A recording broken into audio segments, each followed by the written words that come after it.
Friends, it is I, Evie Wishes, also known as Eve Wishes, but you can call me Eve for short. And welcome to my stream. And a little announcement I have to make. One of our cats at home, my sister's cat, Boo, has an illness that could end up killing her. And the treatment for her is very expensive, and so now my sister needs to raise 1.1k dollars to basically to pay for her treatment. So yeah, this is what this stream will be about. I am gonna play as Boo in LifeGen, and hopefully to get some attention and to help Boo get better. Okay, let's go. New clan. And let's see. Let me think. And then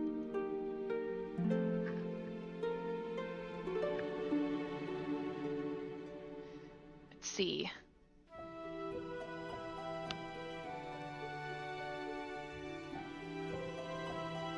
This will be a new clan, so let's make it small. And as for what to name that clan, let's see.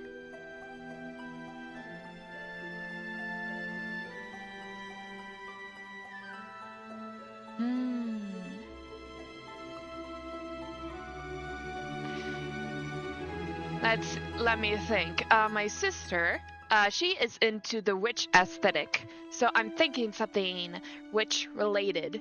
Maybe a coven clan? Oh no, a coven is basically like a clan, so it would be repetitive. So let's see.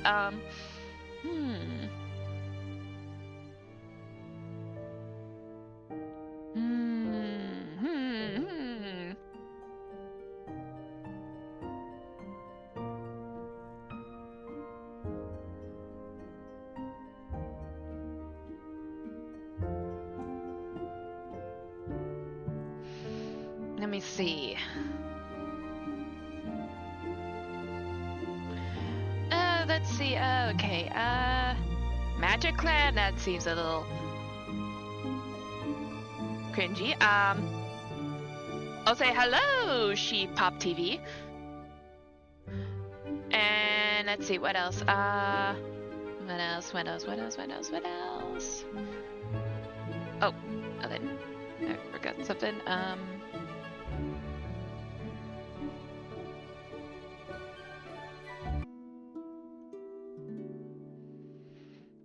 Okay, let's see.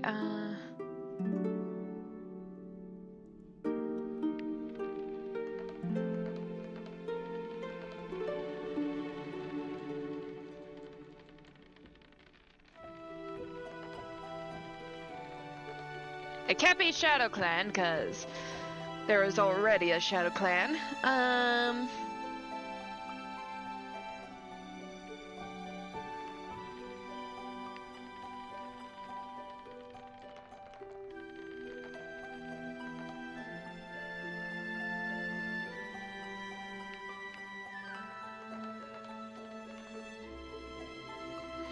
Okay, let's go with Dusk Clan.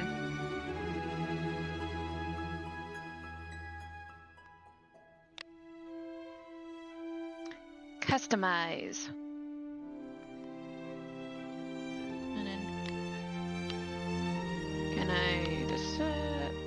This one will be female. Okay, let's see you as an adult. And you're okay, Boo is more like this.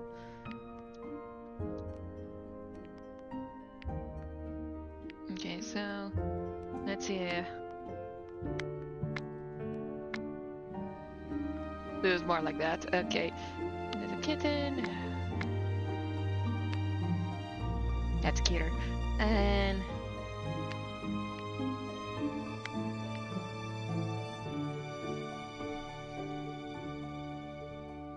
all right, let's see.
And then see.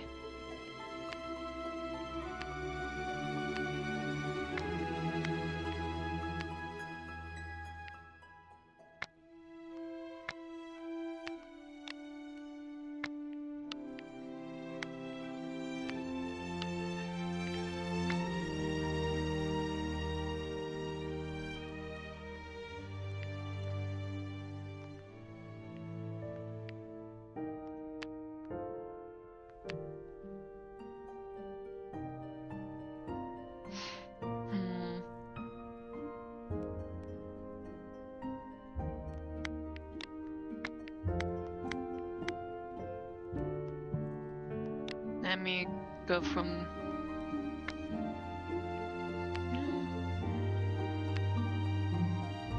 Actually, that is more like her.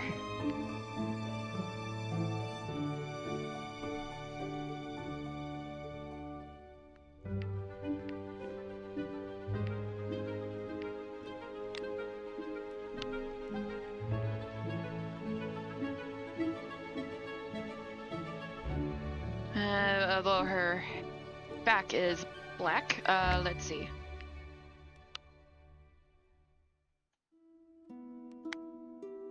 Okay.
I was hoping it would be completely white.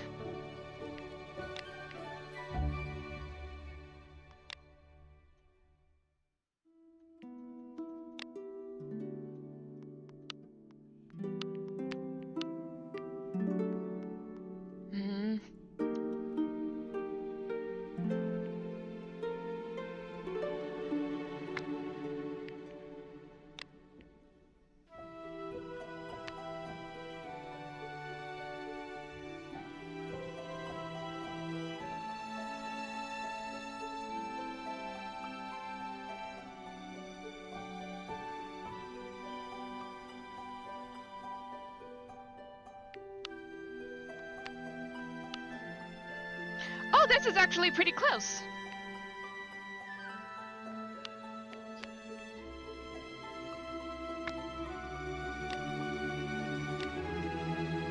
I think I'll go with this. And let's see. She has a bit of tabby.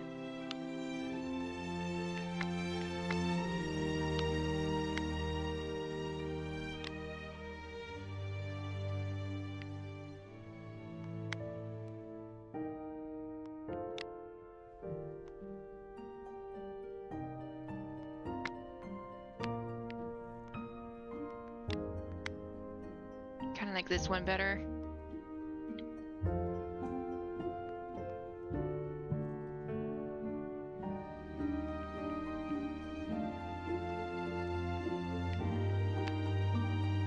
My color is... Boo has sort of a gold color.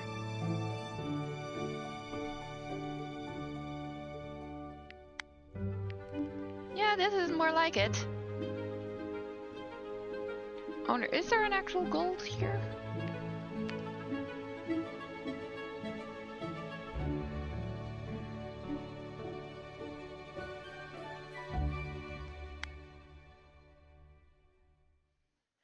Does that look like a gold, green, yellow?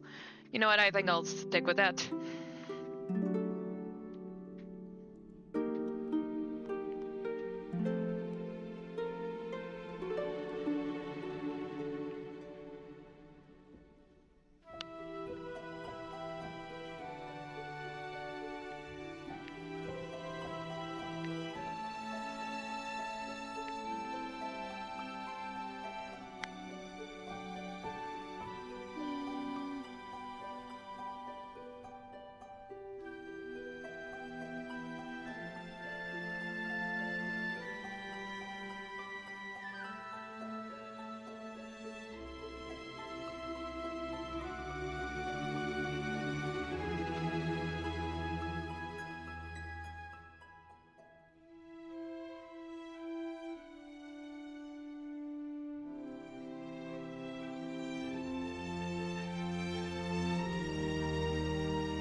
And what's this?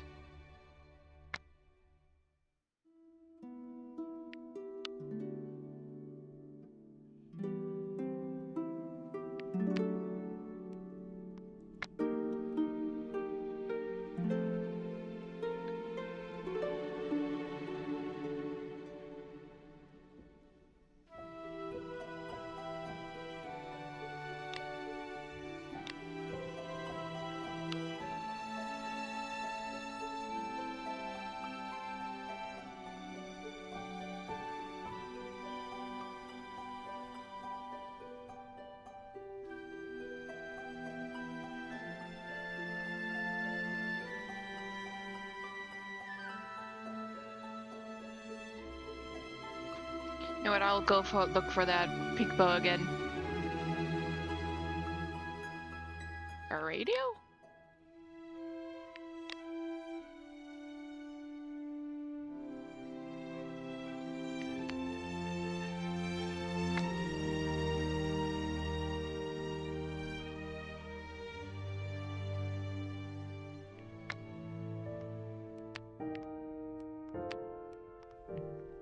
Yeah, I think I'll go with the pink bow.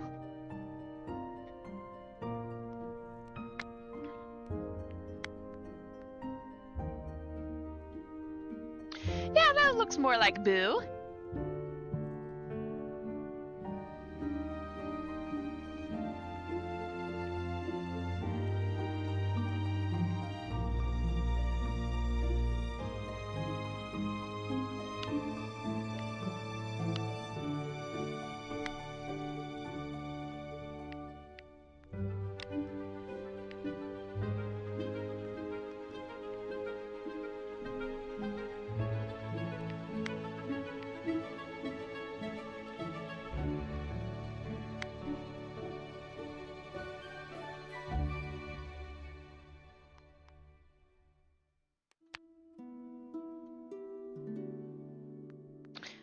Boo is smug.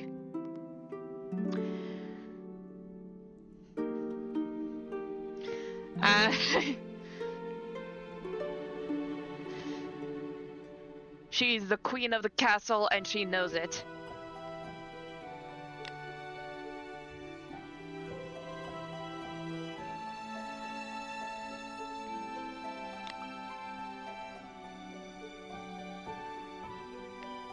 I'll say she is a mouse ball hunter.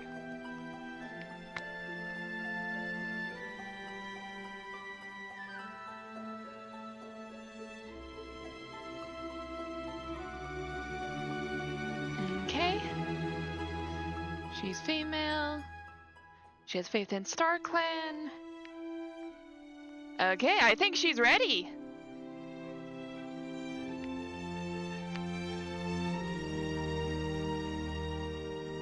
Her name is Boo.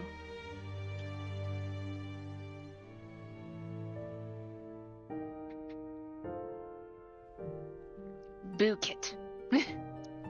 Oh my god, she looks so cute. Look at her. Look at her.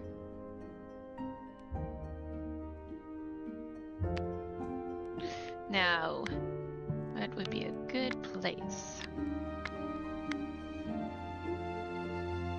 Kinda like this one.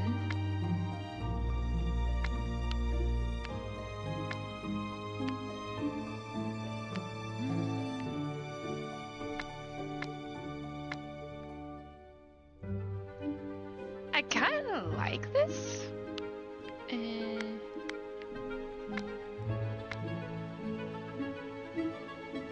Oh my gosh, don't. Boo is the queen of the castle. So, I think I might have to choose this one.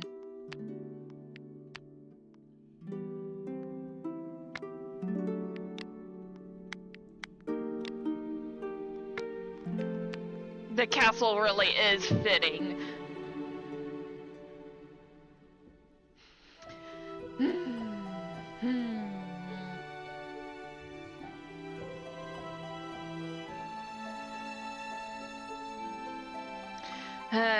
Okay. This is actually tougher than I thought. Okay, let's go with the castle in the plains.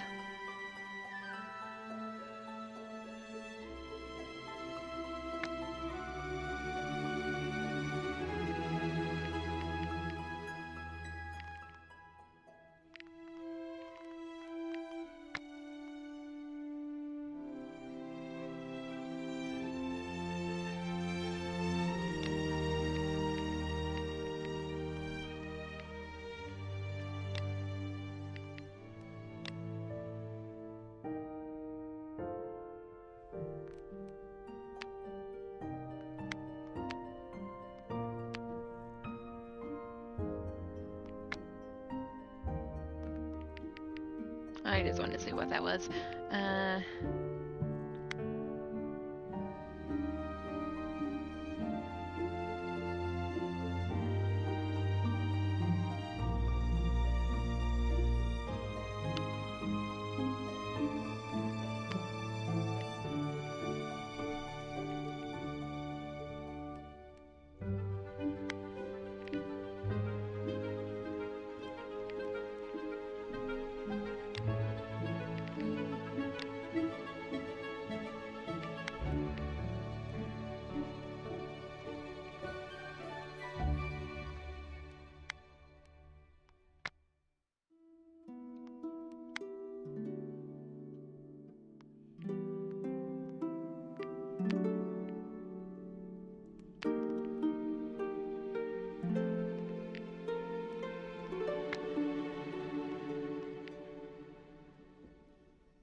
what? I think I'll use this.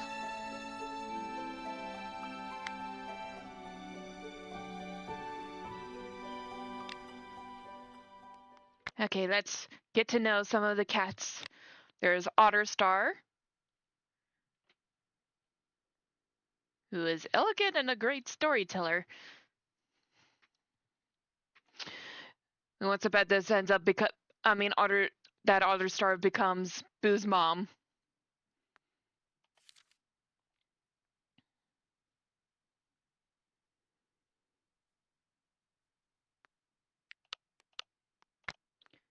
And oh, they have kits. Gale kit.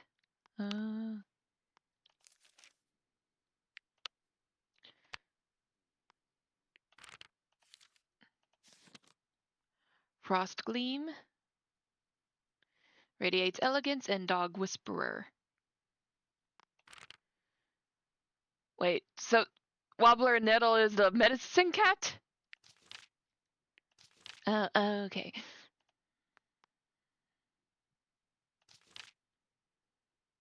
Okay. Frost Gleam. Cinder Blotch.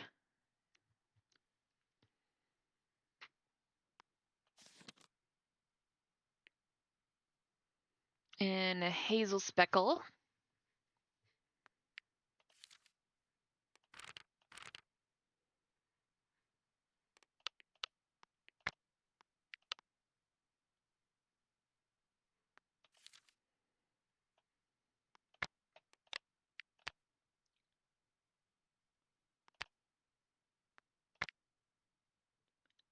Oh, okay.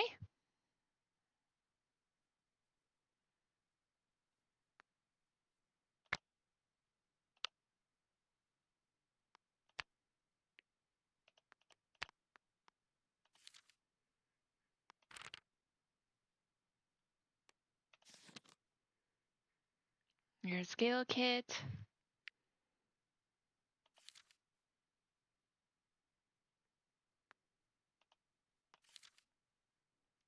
Gleam.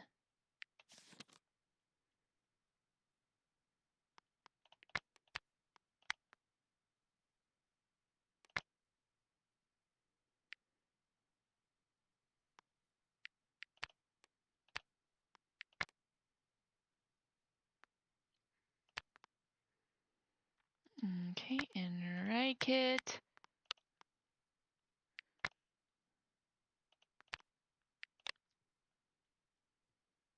Okay, these two are litter mates.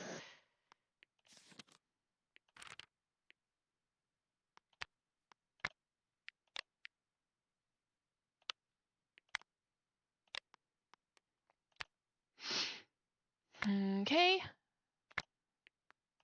Oh yeah.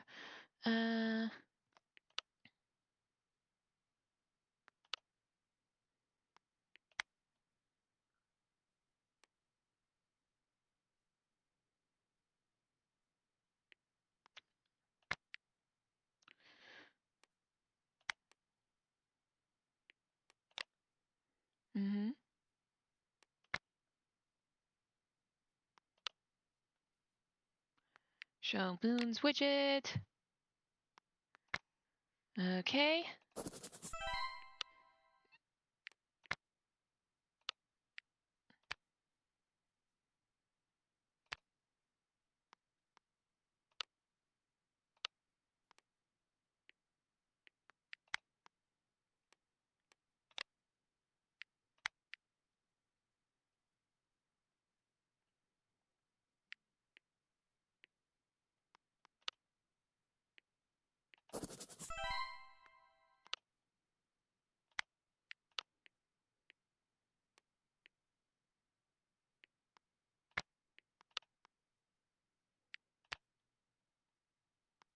No Otter Star.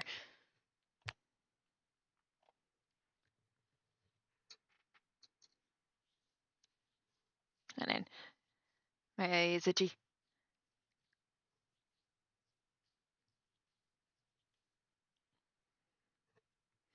Okay.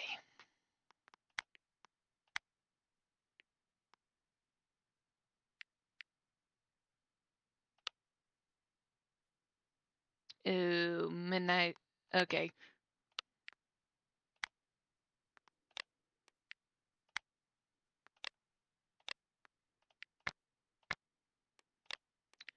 Oh, what is with these guys? Alright, time skip. The clan's murmurs echo with curiosity as Smoke and Jasmine, strangers to this territory, stand at the edge of the camp. Nestled securely against your parents' warm fur, the world feels vast and unfamiliar. As the leader grants your family permission to stay, hope flickers in Smoke's eyes, a silent promise of a brighter future. Okay, so Boo is a newcomer to the clan.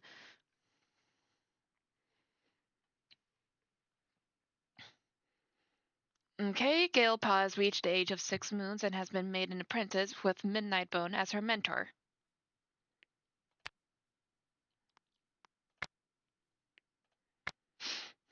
Alright, Gale Pa is motivated by Oleander Pa's big smile, low positive effect. Otterstar hit Flight Kit on the face with her tail while passing by. Okay. Boo Kit and Flight Kit learn a lot about each other when they're stuck in a den during a storm. And Midnightbone uses one of Otterstar's fears against her. Otterstar noticed Flight Kit is doing his best today. Yeah, I am playing LifeGen. I wasn't sure what to play today, but then my sister told me that our cat Boo is suffering from an illness that needs very specific and very expensive treatment. So that's why I have the GoFundMe page thing right here. Yeah, my sister has been suffering with the dental and medical bills she's been getting the last few months. So, yeah, so she started a GoFundMe page for our cat Boo. And hence my motivation to play LifeGen. So I'm playing as Boo.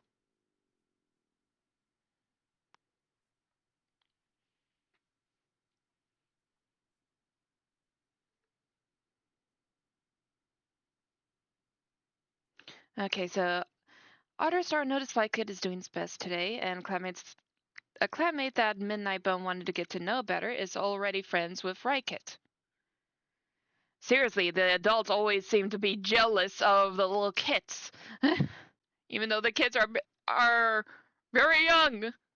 Midnightbones asks Norman to remind him who's already gone on patrol today. Seriously, what is?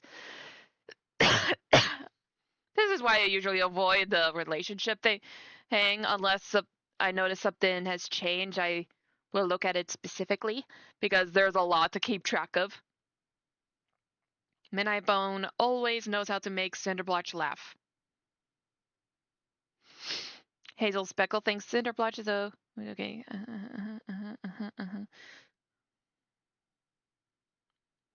Right, Kid is grateful for something Boo Kit did.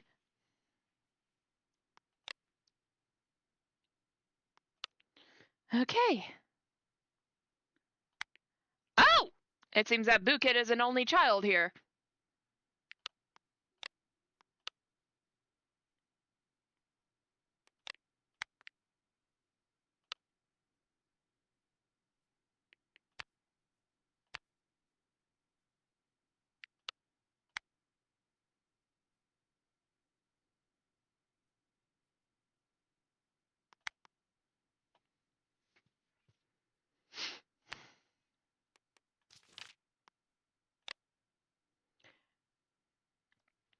Hurry up and open your eyes. It's getting really, really boring.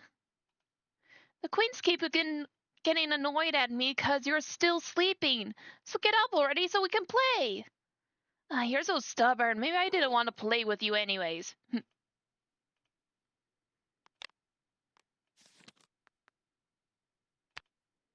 Swarm Kid looks at you with curiosity and smiles when your beady eyes look up at him.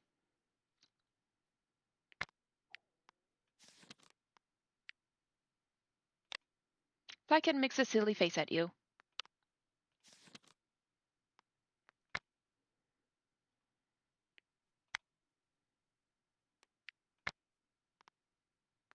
While Oleander, Paw, and Fly Kid are playing, Fly Kid notices one of the other kids watching in a lonely corner and invites them to play. They happily accept, and the three have a blast.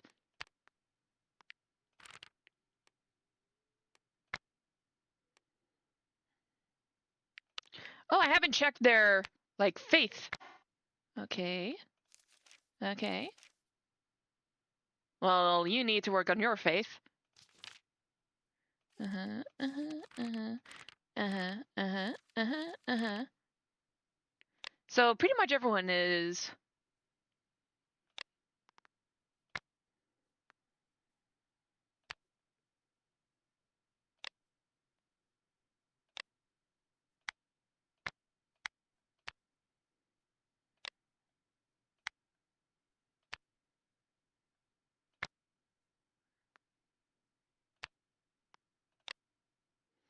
Luckwhisker decides to tell a story about the grace of StarClan.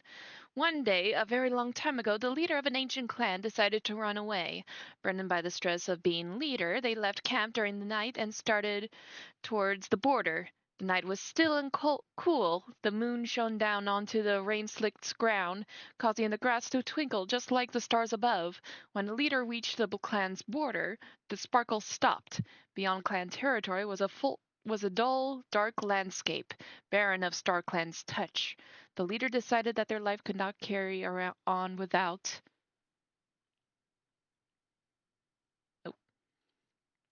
StarClan. They turned around and returned to camp, and when they woke in the morning, they stepped down, allowing their capable deputy to take their place. The leader was safe in StarClan's sights once more. Many of the group expressed their increased respect for StarClan, while others aren't so impressed. Believing the story would have been better if the Dark Forest were involved. Oh.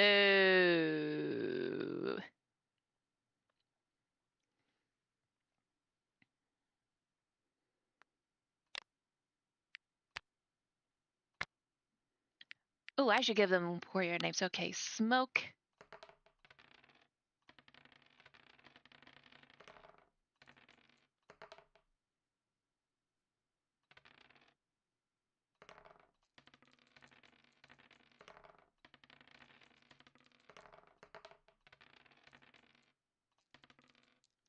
I know. Smoke Flower.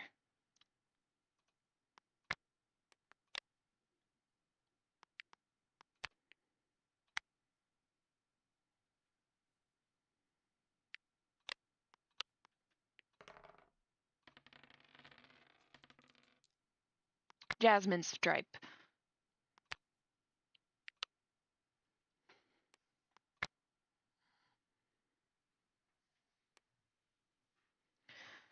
Okay.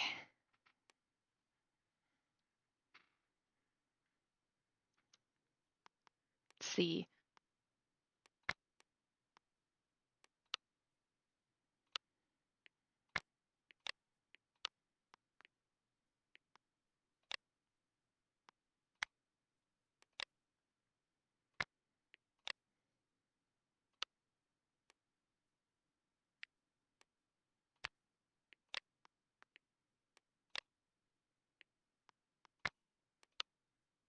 Yeah, I don't want to end up losing.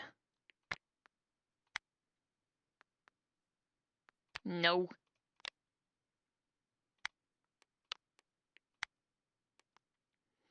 Branches of the tree start to connect. Okay. I have to collect. Okay, so no luck there.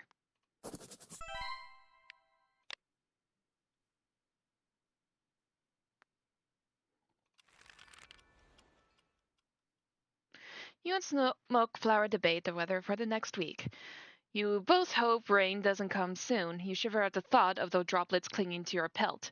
You play in the hide and seek with Smoke Flower, and you find such a good hiding spot that the clan starts to worry you've gone missing. When you spring out of your spot, you're scolded despite insisting it was Smokeflower's idea to play hide and seek. Hazel Speckle troops over you on the way to the fresh kill pile. You spend an afternoon carefully planning out the rest of your life. Smokeflower will be your mentor, then you'll usurp Midnightbone as deputy, and finally you'll be leader of all of Stuss clan. It's flawless. Flightpaw has reached the age of 6 moons and has been made an apprentice, with Frost Gleam as his mentor. Midnightbone has gotten a runny nose. Having shown unwavering love for the clan's kits, Oleanderpaw is embraced by Otterstar as Oleander Lily, a symbol of life and hope for the clan. Luckwhisker has gotten a runny nose. Ryket has gotten a stomachache.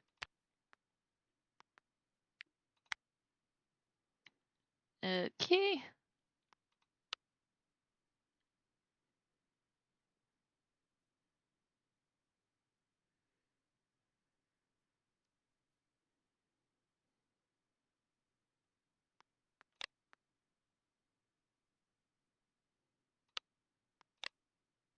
Oleander Lily caught you being naughty and demanded to meet you with your mother, Smokeflower, about it.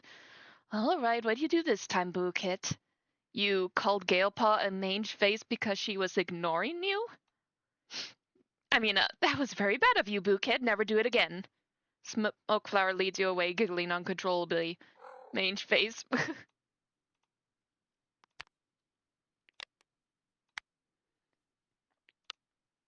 Boo Kit, I want to play a game with you. So, I'm thinking of a blue thing right now, and if you guess what the blue thing is, I'll give it to you. A butterfly wing? Sadly, no. Good guess, though.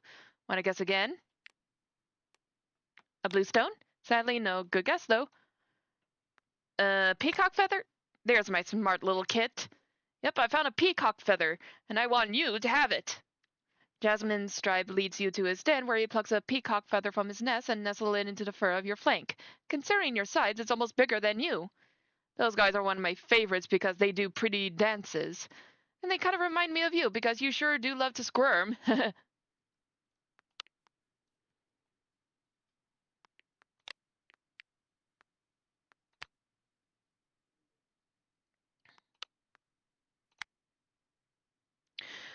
Help.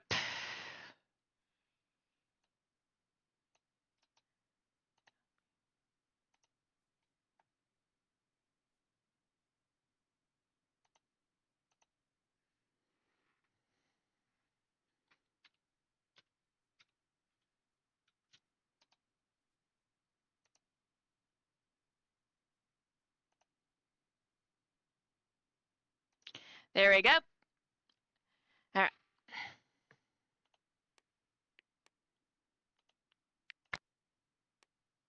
Go on patrol. You see an older kid attempting to climb a tree near the camp border. The idea of an aerial view of the camp sparks your curiosity. Your attempt is valiant, but the tree provides too difficult to scale at your age. You tumble down to the ground with a thump.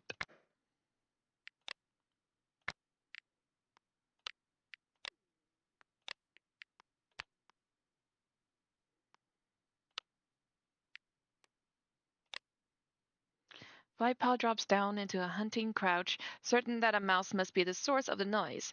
He finds himself to be correct when he pounces in the grass, and returns to the patrol with a tasty morsel dangling from his jaws.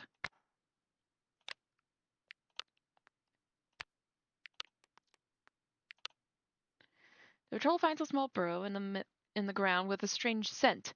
Midnightbone hesitates, unsure if this is worth checking. The patrol flushes a gopher out of the burrow. More fresh kill! Yay!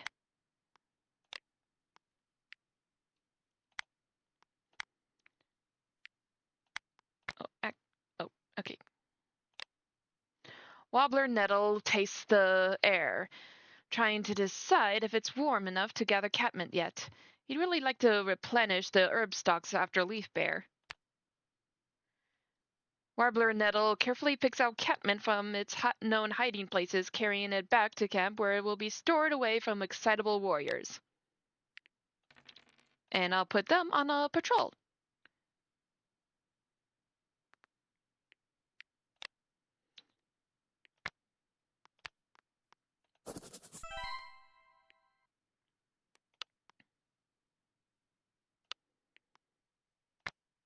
Hey there, little guy. No need to look so scared. I don't bite. Aren't I important?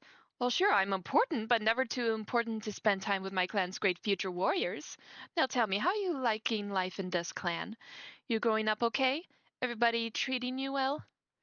If anything's other bothering you or there's something on your mind, never hesitate to speak up. This clan is full of cats who want to help you grow up to be the best version of yourself you can be, myself included, okay? Now go play and make sure you save a game for me later.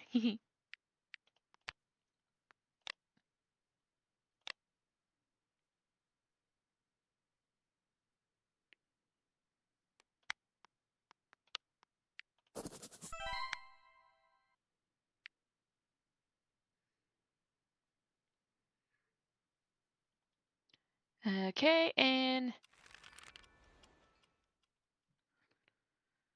Wobbler, Nettle, and Midnight Bone had a huge fight and broke up? Hazel, Speckle, and Luckwhisker found a single kitten and decided to adopt it. Right, Kid Stomachache has left. Wobbler Nettle gently asks Smokeflower to turn over and winces when she does. The strain of birth isn't healing as Wobbler Nettle had hoped it might. Instead, the area looks swollen and painful. Oh no.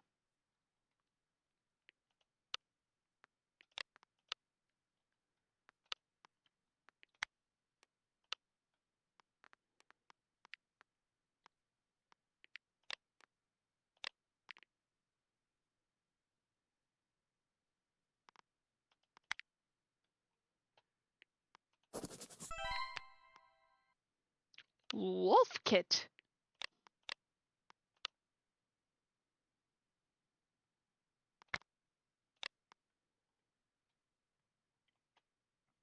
Alright, and let's see. Boo Kit, question of the day incoming in 3, 2, 1. Why does Smokeflower stink so badly? It's like she hasn't had a bath in a moon. Hey, I said it was a question, not that I had an answer.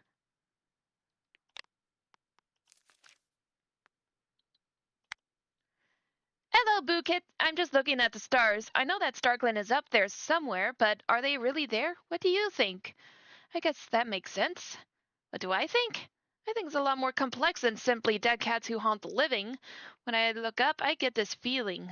A feeling of safety that I know I'm going to be alright. Even when I make mistakes, I'll get up again, and they'll cheer me on.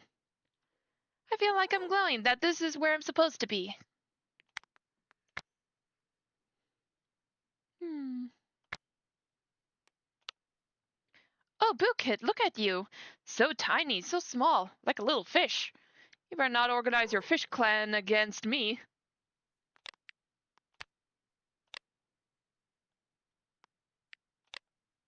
But after Oleander, Lily calls for a turn, Bookit keeps the moss ball to herself, ignoring every request to pass it. Oh, okay. But that does kind of feel like Boo.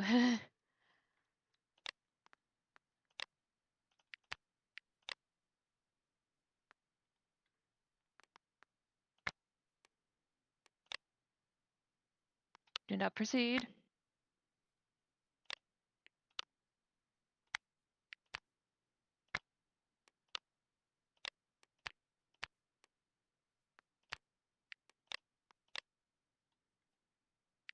Proceed. Midnight Bone rushes into the tunnels with a gleeful meow. A new place to explore and discover. He's brought up short when the tunnel abruptly ends. It seems this tunnel leads to a dead end and only a few fox lengths from the entrance.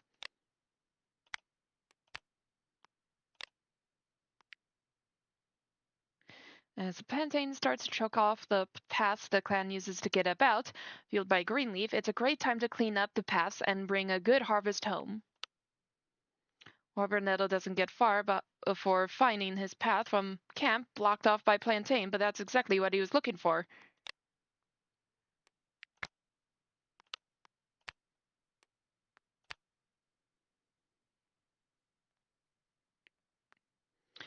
Okay.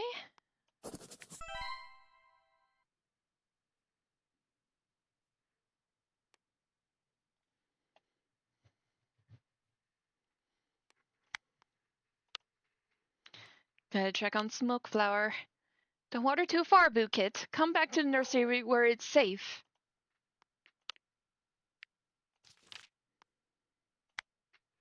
The forest hides many secrets, Bookit. You might think it's all fun and games now, but there's a darkness out there. Just be careful. Not everything is as it seems.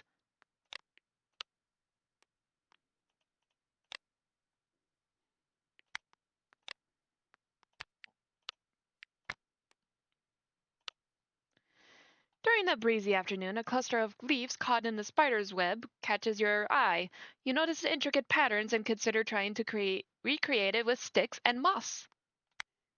Your paws, surprisingly nimble, managed to arrange the sticks and moss into a remarkable imitation of the web. The other kids are amazed by your work and praise your creativity.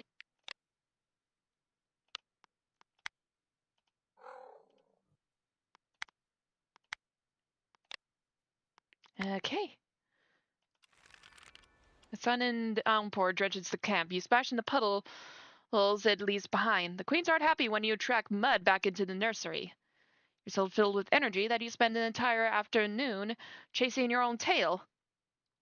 Wolfkit beckons you out of the nursery one morning to play a game of mossball. The game ends in your loss.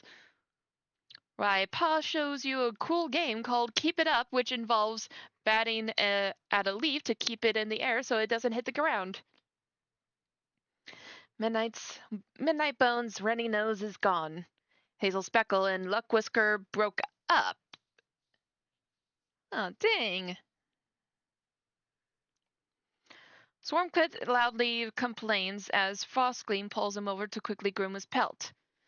He manages to wiggle away and scurry off to the front of the crowd for a ceremony where he's renamed Swarmpaw and apprenticed to Slenderblotch.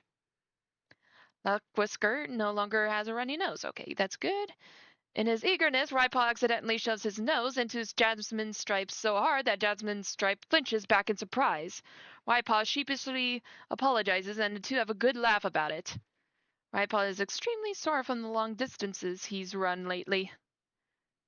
Jasmine Stripe misstepped and slipped from a rock, spraining his paw. Okay then.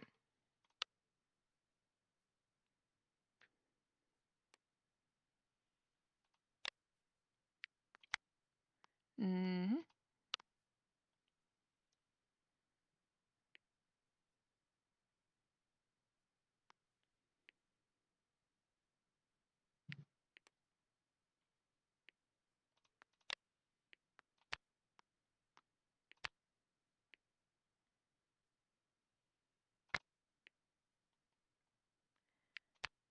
Wolfkid joyfully follows a butterfly as it flaps between the flowers, observing the bug's movements through the field. She seems too busy in her curiosity to talk right now. Best to leave her with her friend and her new friend.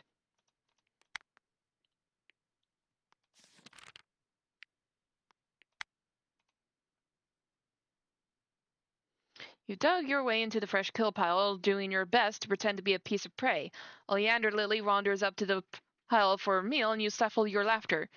I wonder which piece of prey I should pick, which looks like the tastiest fresh kill in the pile. Now, this rabbit is too big, and this mouse is too small. Ah, perfect! Oleander Lily reaches forward and pretends to take a big bite from you while you erupt in squeals and giggles. Delicious!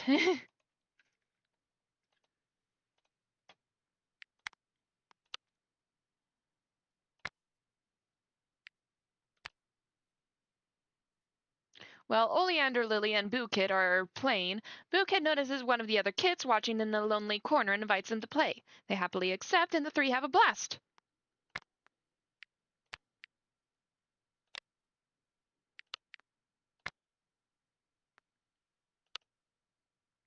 When you settle into your nest for the night, you feel a stone under your haunches. When you go to remove the disturbance, you notice it's covered in the scent of smoke flower. A rather underwhelming prank, but a slight nonetheless. You'll be sure to get her back for this transgression.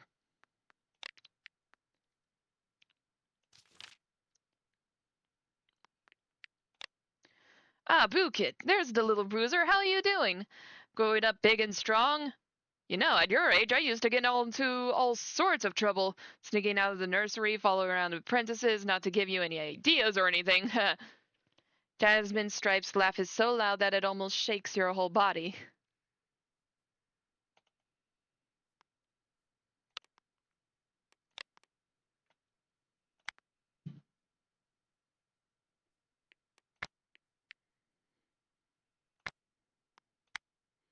Oh, be careful near the brown brambles, dear kid. It's easy to get hurt.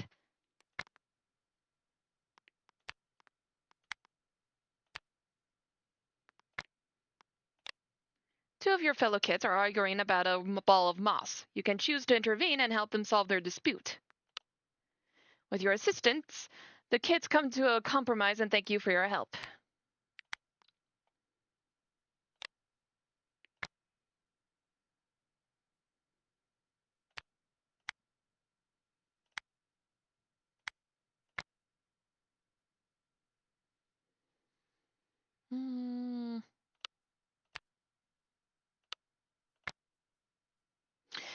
Ooh, okay. Yep. A light battle. Luck Whisker chuckles to herself as she begins to share the story of the light battle.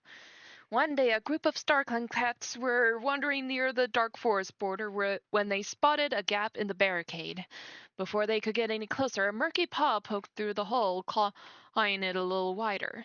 Though the hole wasn't large enough for a cat to slip through, it was large enough for a dark forest cat to peer through it, and a StarClan patrol caught a glimpse of the inky intruder flinching backwards at the light of StarClan's territory. Outraged, the patrol would have attacked the trespasser, if not for the suggestion of one StarClan cat with mischief trickling in their eyes. Was there truly a need to fight? Clearly, this intruder had vision, and chances were they were so used to the darkness that the brightness of StarClan territory was hurting their eyes. Perhaps the StarClan cats had better weapons than their claws. With a nod of agreement, the StarClan cats huddled together and waited. Eventually, the dark forest intruder clawed a large enough hole in the border to crawl through, and just as the mischievous StarClan cat guessed, standing shoulder to shoulder was sufficient in confrontation. To the dark forest cat, the intense glow of the StarClan cat's pelts plus the natural light of StarClan territory served as a painful blow to the eyes. The intruder yelled in pain and scuttled back into the dark forest, leaving the StarClan cats howling with laughter as they began patching up the border. It was one of the many instances that proved StarClan cats to be bright in more ways than one. The story is captivating, and the group of cats would listen with sparkling eyes, a respect for their ancestors growing. Okay.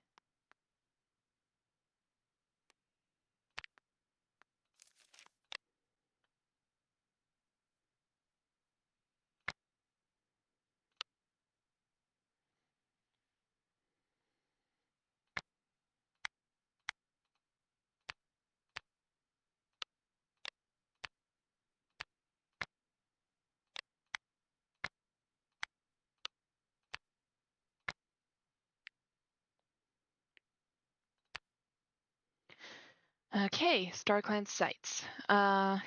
Hazel's. Okay.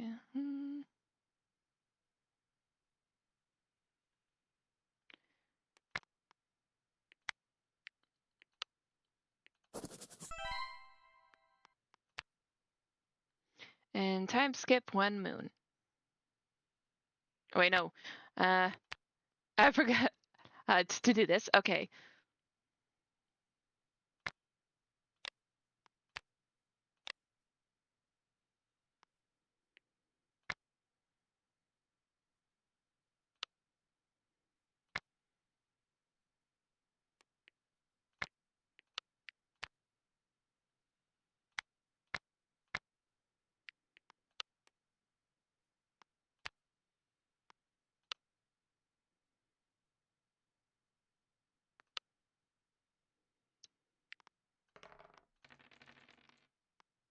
Oops.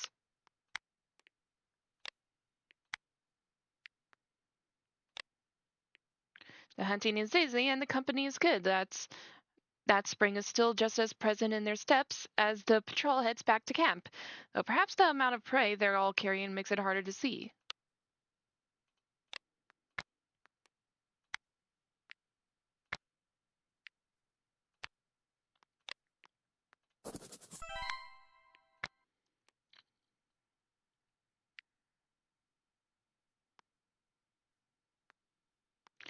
Okay. I talk to you. Oh, hey, Bookit, bet I can catch that butterfly before you. Ready, set, go!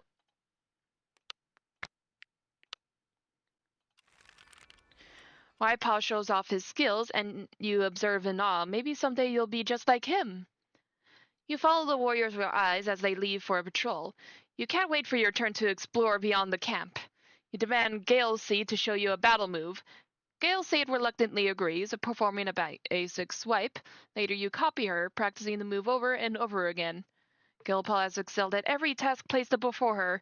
Despite her young age, she is more than ready to be a warrior. She is given the name Gale Seed, honoring her hard work. Oleander Lily fell into a hidden burrow, was buried alive. What?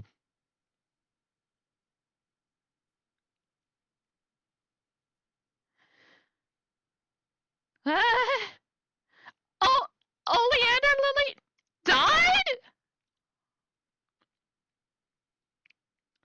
Uh, uh, uh, uh, uh, uh.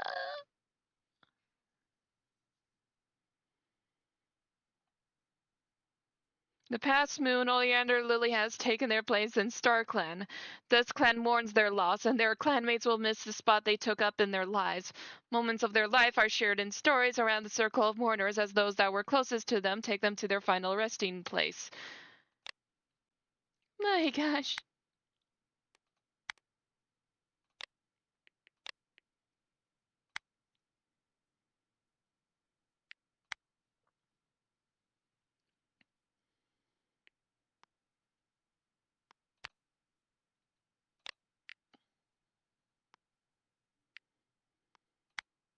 Let me see.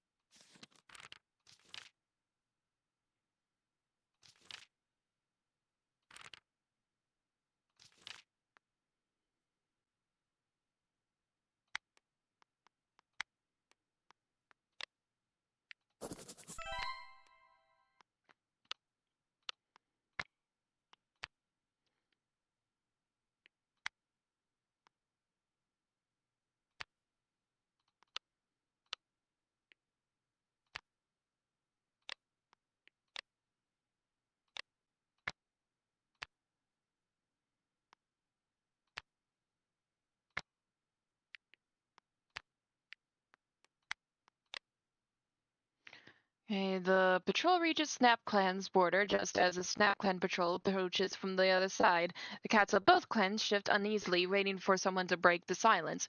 Waipaw perks up when he spots another apprentice in the Snap Clan patrol. Okay.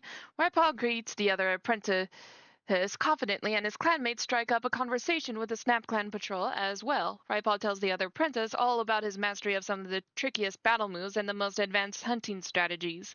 The other apprentice rolls their eyes, unimpressed with Waipaw's braggadocio, and the Snap Clan patrol moves on.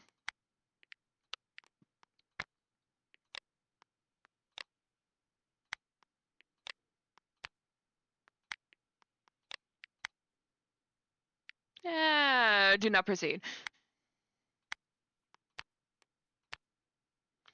Wobbler Nettle's on a mission to find Lungwort now that Greenleaf is here, as the only reliable cure for a yellow cough.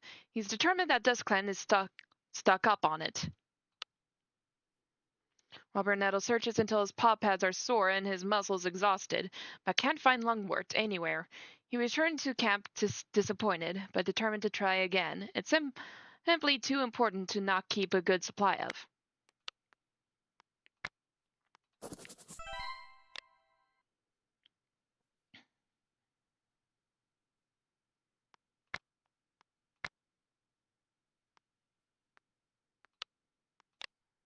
Oh yeah, there weren't any outsiders.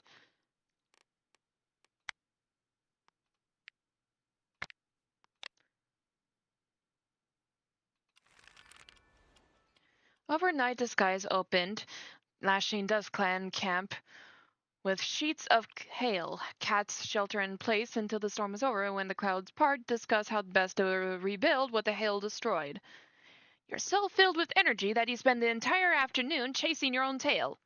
When Otterstar reaches the meeting place with her gathering patrol, she discovers NapClan isn't present. Rumors on the border tell of a green cough outbreak. There goes the clan's chance to make an ally. Wobbler Nettle's no longer sore. Frostclean was bitten by a snake and miraculously survived. Okay. Wypaw is glad that his stomach ache is finally gone. Smoke Flower finally feels back to normal after the strain of birthing a litter. Jasmine Stripe has recovered from his sprain. Okay.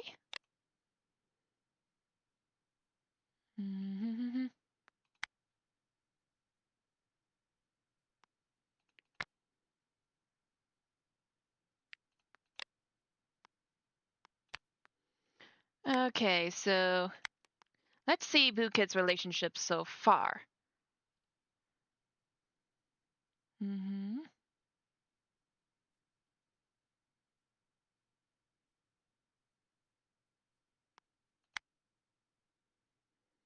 And it looks like that she does not like Raipaw.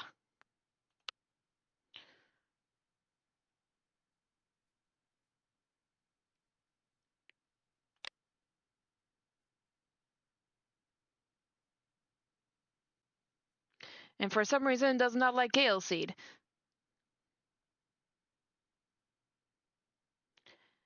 And Bukit does not like Otterstar for some reason.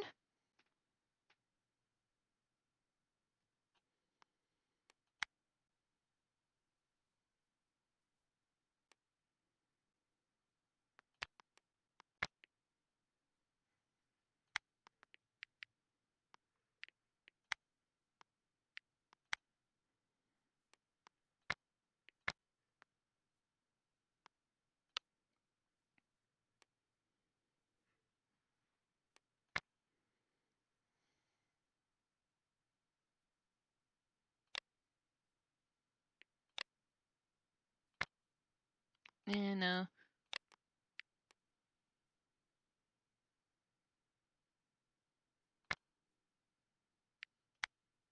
Hey there, Bukit. What's up? Do you need anything? Teach me some battle moves. Oh, sorry, Bukit. I'm in a bit of a time crunch right now. I have to gather some moss for Wobbler Nettle and help Raipaw patch up the apprentice in, all before sunset. But first I have to go join Galeseed's patrol. Can I come with you? No.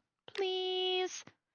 No way, you know the rules. I'm not putting my tail on the line just so you can frolic around outside of camp.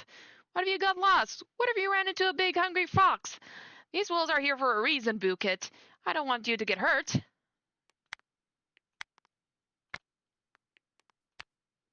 Hey, Mousebrain, watch where you're going. Wait, I recognize you. You're one of the new kids, right? Shouldn't you be in the nursery? Whatever, just stay out of the real warrior's way before someone squishes you. Okay, this guy's kinda mean.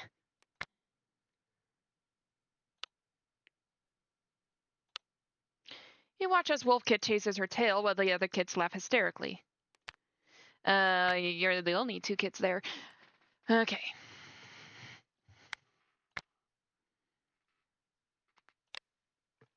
Bill Kid, you want a badger ride? Come on then. You clamber onto Smoke Flower's back and she parades you around camp laughing and giggling. The rest of your clanmates seem awestruck. Smoke Flower must not act like this very often. But with you, she's always fun and gentle.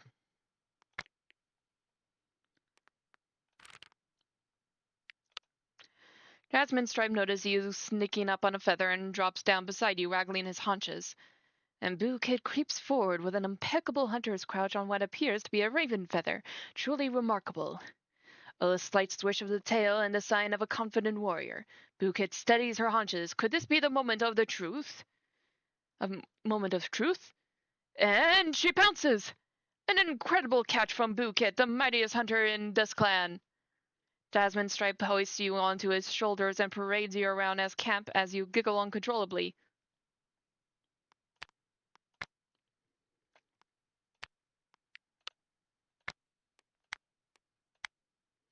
You stumble upon a stash of fresh moss. It's perfect for changing bedding in the Elder's den. You attempt to move the moss, but it's a bit too much for your small size. You're left with a big mess.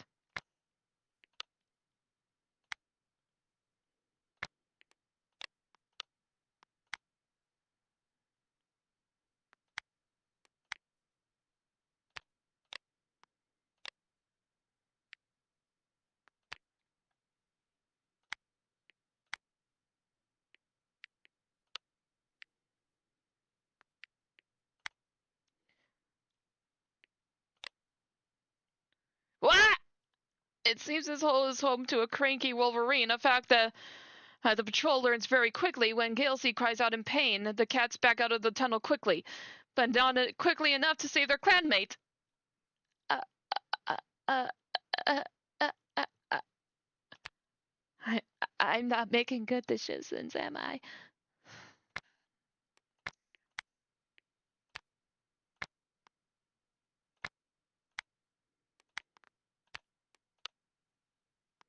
Do not proceed. Okay. As the tansy plants fight on the leaf fall to fit in as much life as possible before leaf bare, while Brunetto goes out to harvest them. Best to have tansy, good for all coughs, stocked up in abundance before leaf bare hits.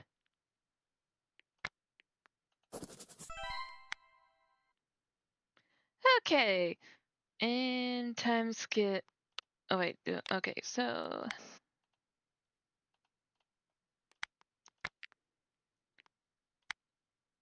Time skip one moon.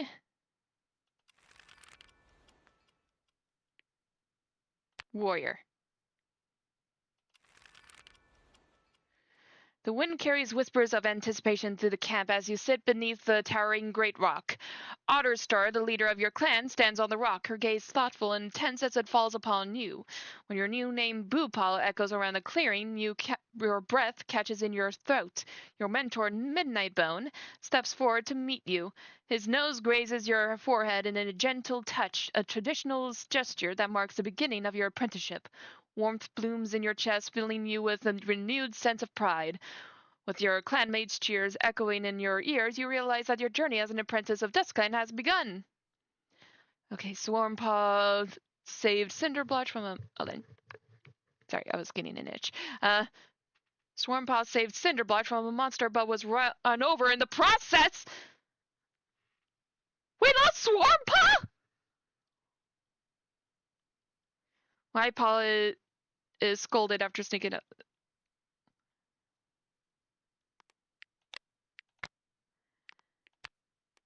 They're dropping like flies!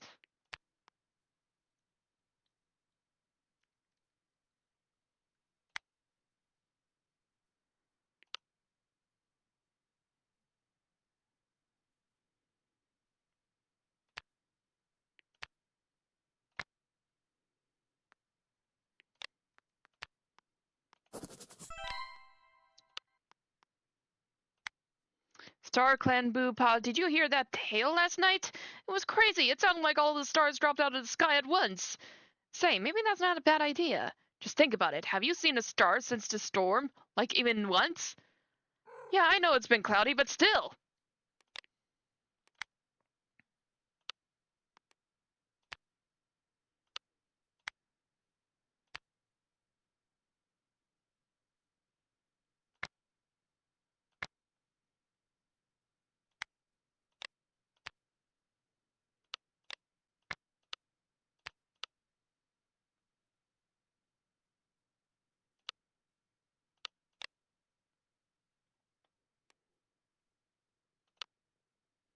The Dying Warrior. Luck Whisker decides to share the legend of StarClan's Dying Warrior. Long ago, swaths of two legs encroached on a group of clans, destroying their territories and driving them out of their camps. The clans desperately sought guidance from StarClan, asking where they could possibly go. Though StarClan had tentative answer, the interference from Two Legs made it a challenge to communicate with the clans. The best way to direct the clans would be for a spirit to race across the sky, but they knew whoever did so might never return. They struggled to decide who would win such a dangerous relay, until a fading, near-forgotten cat stepped forward with a suggestion. A group of fading cats would run together as one last service to their living clan. Eventually, the spirits agreed, thanking their starry-furred clanmates, wishing them well. Group of fading cats began racing towards an unknown location, pelted so close that they almost seemed to be melding together, and then they did. The clouder of near-forgotten cats merged into one, their spirits growing brighter and brighter, burning a starlit trail into the sky to guide the clans forward, a dying warrior leading them towards a new life. The story is captivating. A group of cats listen with sparkling eyes. They respect their ancestors growing.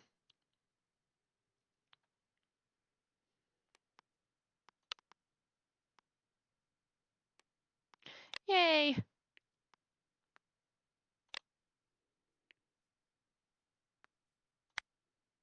No, I don't know anything about all of Hazel Speckle's things being covered in cobwebs.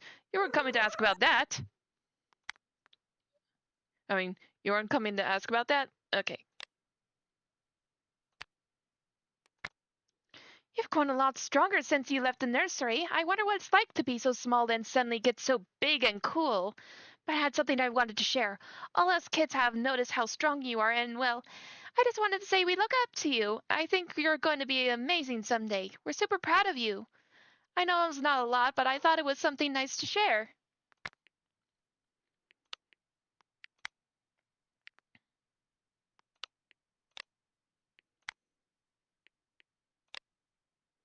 Midnight Bone suggests an additional training session focusing on tracking skills. It's an opportunity to sharpen your senses and improve your hunting prowess. You graciously accept this extra skill and track a mouse using its scent alone. Midnight Bone observes with a sense of pride and nods approvingly at your progress.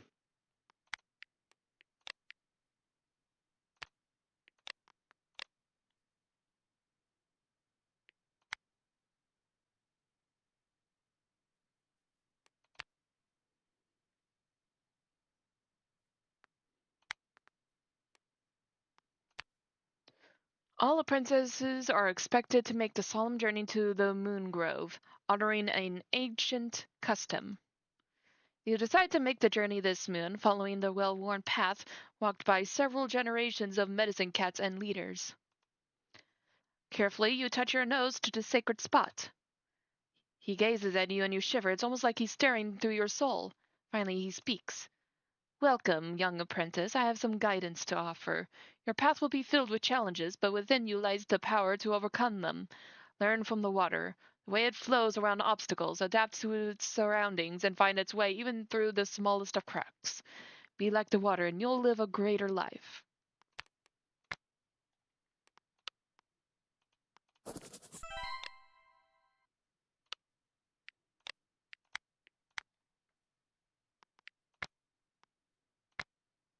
Eyes glowing with a. Okay, so Boopop knows exactly how to take advantage of the growing gloom, giving the rest of the patrol a couple of ideas that tipped the balance from a successful patrol to an astonishing, outstanding one. Oh yeah.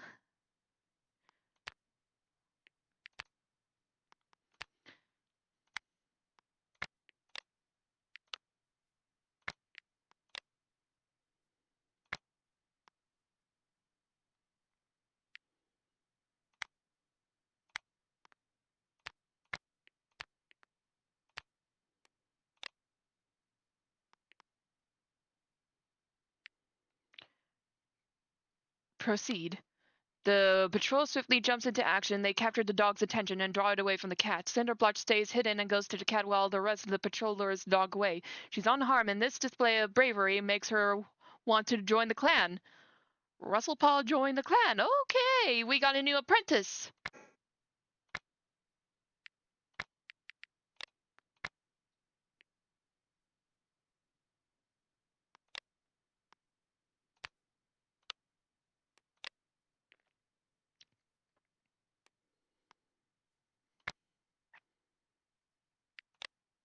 Mm-hmm. There's Rustlepaw.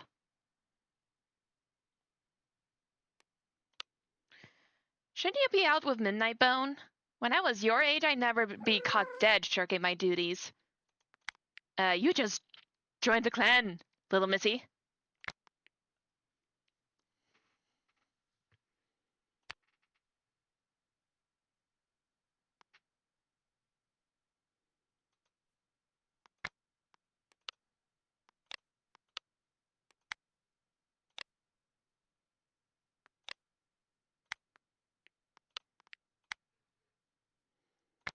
Okay, let's see.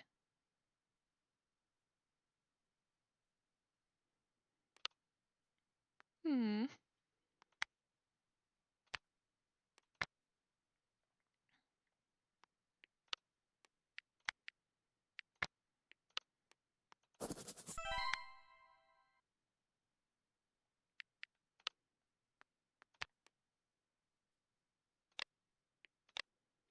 The crisp air this leaf fall is putting me in the mood for a revolution. Cinderblotch and Russellpaw are smart, but what do you think of them convincing to help us overthrow Otterstar? Of course I'm kidding, Boopaw. Leaf fall is the season for relaxing. We save revolutions for Leaf Bear.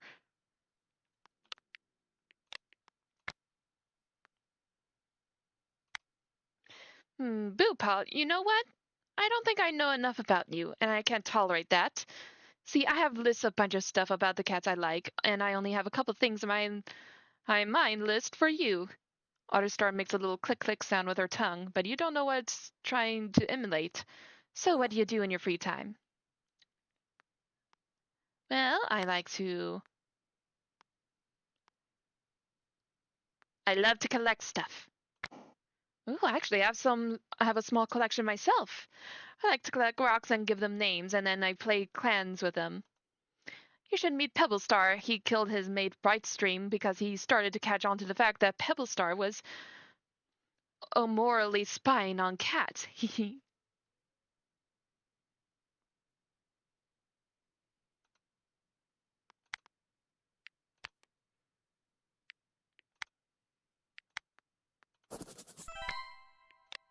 Oh yeah, I should board you kick a pebble across the clearing. Smokelar, who happened to be sitting close by, catches the pebble as it rolls next to her. She passes it back, and you end up in a decently spirited back and forth game, passing the stone in between the paws of warriors passing through camp.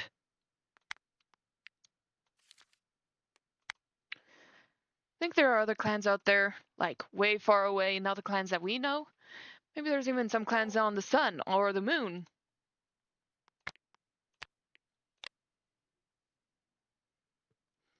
And time skip one moon. Otterstar has been following the progress of Flightpaw for moons and feels that it is finally time for him to get his warrior name. He is granted the name Flight Snarl in honor of his wit. Midnightbone rescued a kitty cat hopelessly lost in some tunnels who was so impressed she asked to join the clan. Oh! Frostgleam's snake bite has healed. Okay, good.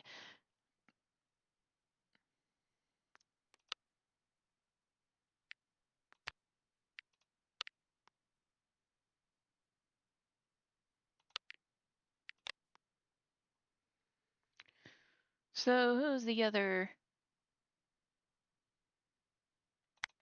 Breezepaw?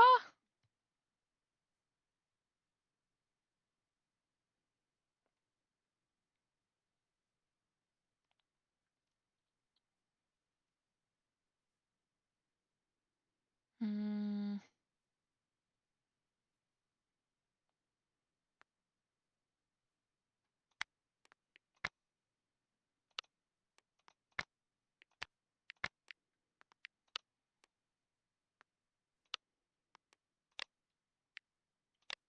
Ooh.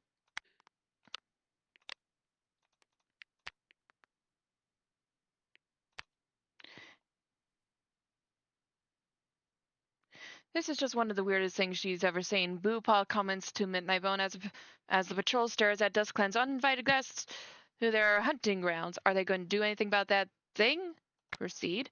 Boldly, Midnightbone jumps down to go check the potential threat out, and unwilling to leave their clanmate in danger, the rest of the patrol follows. Midnightbone refuses to let himself be intimidated by the huge fox-ish thing and bounds up to it, knowing courage can overcome things raw strength cannot. The weird creature skidded away from the oncoming patrol, trotting off in a tangle of two long legs.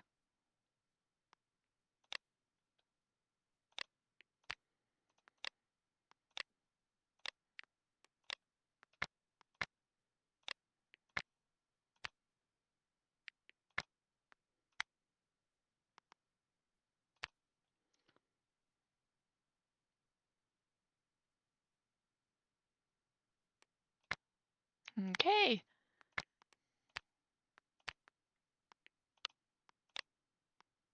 A prairie dog is on the watch, plopped back on its hind legs as others forage nearby. It won't be easy getting past its guard. Proceed.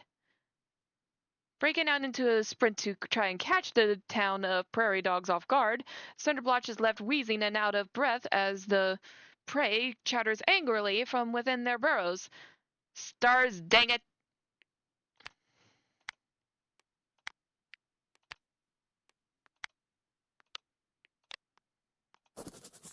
Well, the clan's getting bigger.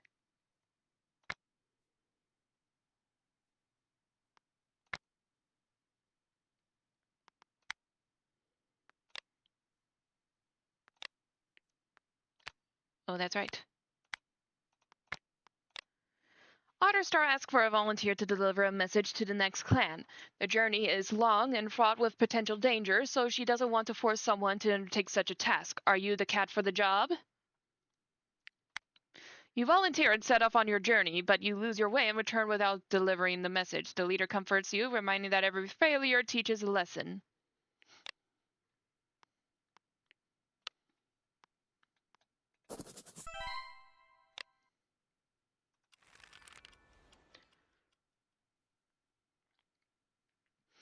Okay, it's Leaf Bear now. Wobbler Nutt'll notice you looking tired. You reassure him that you're fine, but relent when he gives you some herbs to help you sleep. During the gathering, you boast about your hunting skills to apprentices from other clans. This clan launches a retaliatory strike against Violet clan, seeking justice for a past act of aggression, resulting in back-and-forth war between the two clans. Oh dear. Otterstar stands above the clan and proclaims that Rypaw shall be known as Wyfer, honoring his gallantry. Ryfer has gotten green cough. Oh dear. Wolfpaw sits excitedly beside Frostgleam as the meeting ends and hopes she'll be doing something exciting like battle training first. Her claws are itching to tear at something.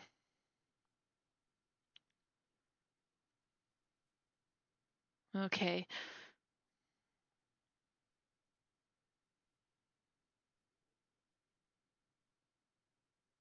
Oh dear.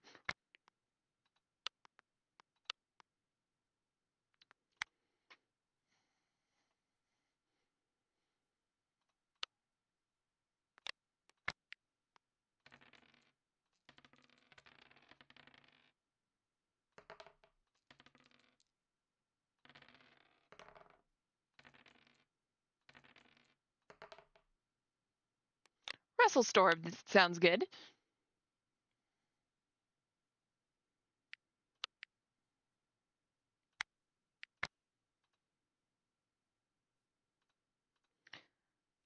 I'm seriously gonna need to get Breezepaw to fetch some extra moss to line my nest or something. Ask Ryfer why he doesn't like to get the moss himself. Do I look like some kind of sucker to you?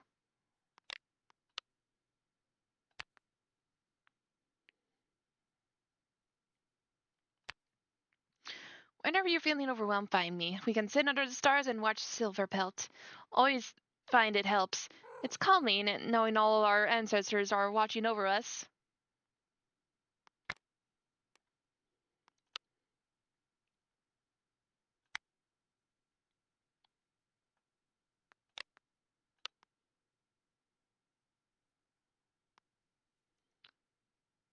Wait, her personality has gone to strange? Okay.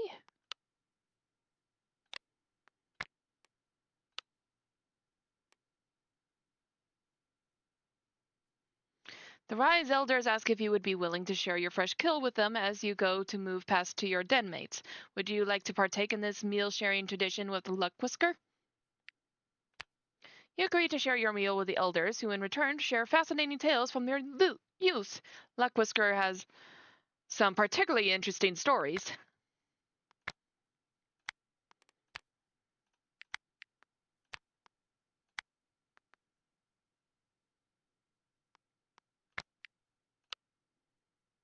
Hmm, let's make her a mediator.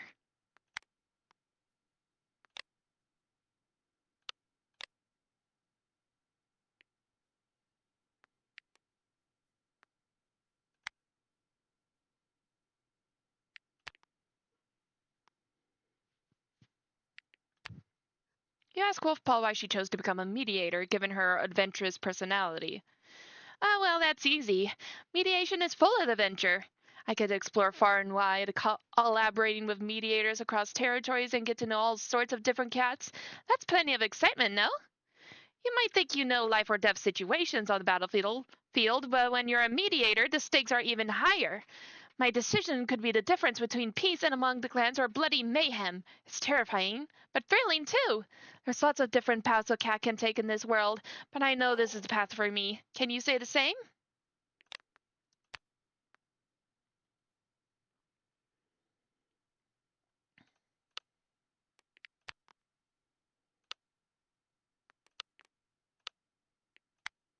Seems like practically every cat I talk to these days is all about patrols and busy work. Doesn't anyone have anything more interesting to say?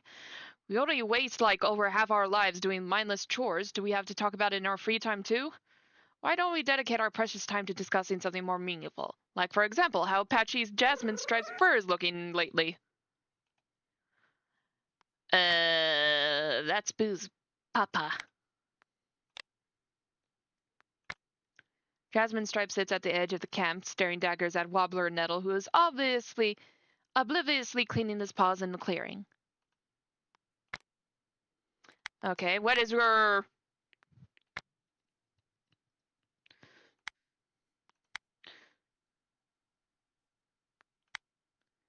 Okay, these two don't get along. And what about Smokeflower?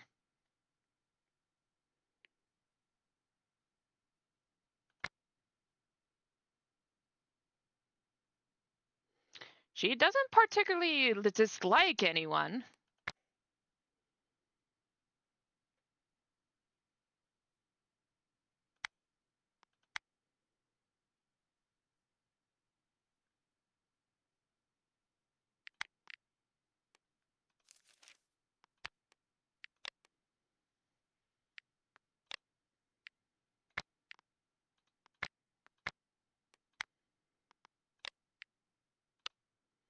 Eyes glowing with the last rays of the sunset, the small hunting party heads out into the gathering dusk.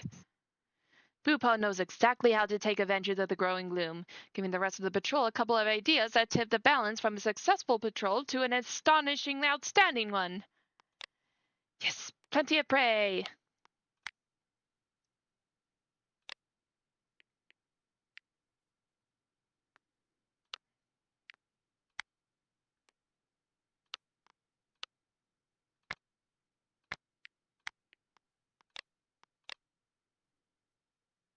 As the cats remark the border, Otterstar asks if they remember the tale of the beautiful Molly and the monstrous Tom. Once upon a time, the mighty Tom of the plains found a beautiful Molly on the border of his land, skinny and trembling. The patrol isn't interested in hearing Otterstar's fable as they work. A pity, one should always remember the lessons of this clan's myths.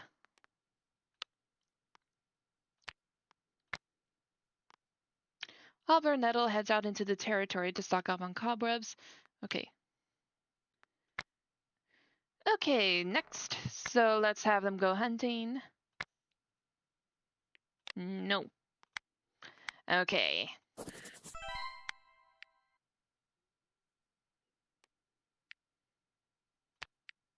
Let's check.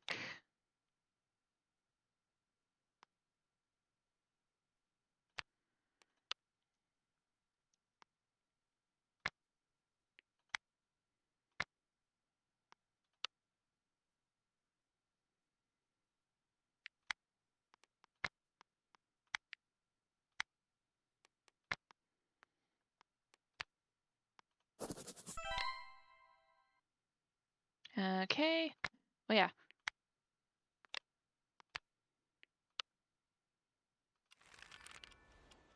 A kit leaves a pile of moss out, leaving you intrigued. You pick it up and play around with Breezepaw. It's funny how until it hits Midnight Bone's face and you are bound to tick duty once again.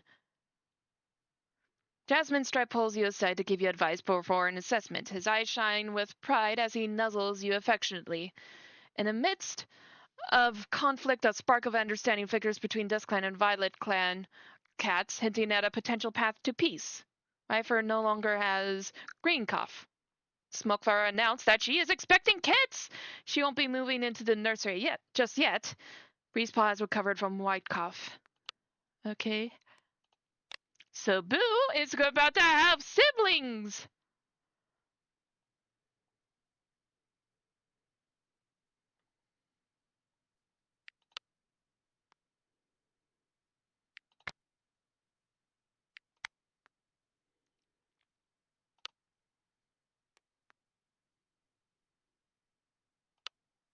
You catch Rifer in an off-limits area of camp that you had no idea he even knew about.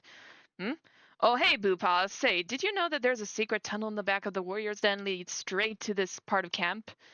Oh, don't look so worried. Relax. I've known about the tunnel for moons, and every cat's been fine. Say, you don't think Wolfpaw's afraid of spiders, do you? What? It's totally unrelated question.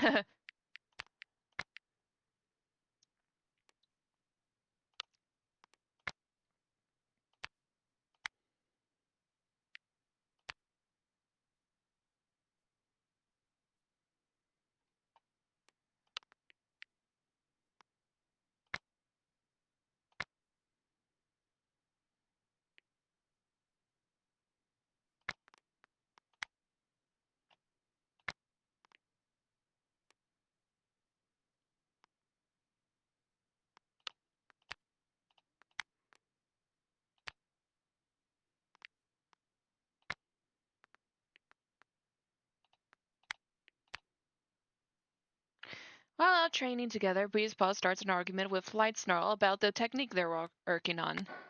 Lightsnarl has taken valuable time out of his day to personally help Breezepaw with his training, and this is completely juvenile behavior. Lightsnarl isn't shy about telling Breezepaw so, and by the time they're back in camp, their apprentice is code, but respectful once more.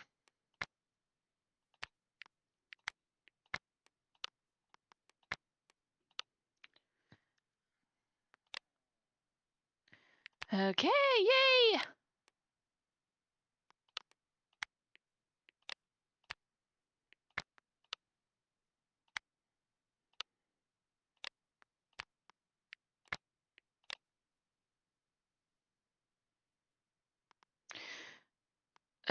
Do not proceed. I don't want to risk anyone getting killed.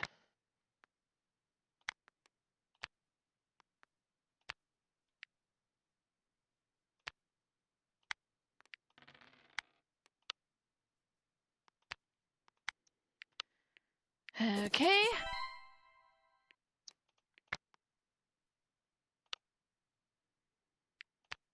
Smokeflower is completely lost in Jasmine Stripe's fur to the point that it's hard to even discern them as two different cats.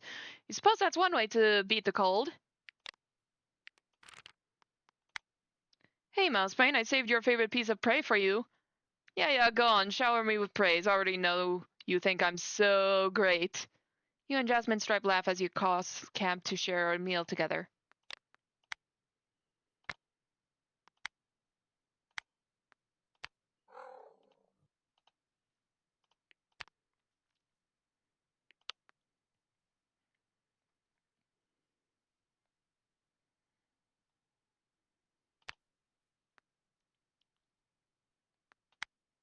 I wonder how the fish feel in this weather. I ask them, but I haven't quite figured out how to speak the fish yet.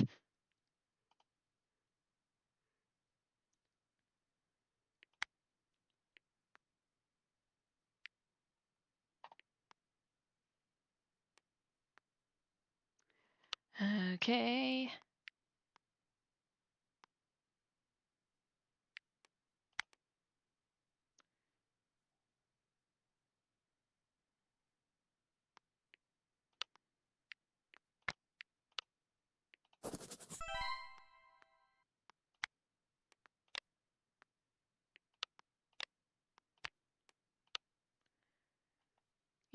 Your mentor proposes a swimming lesson in the nearby creek. The water looks cold and fast, but you understand the importance of learning.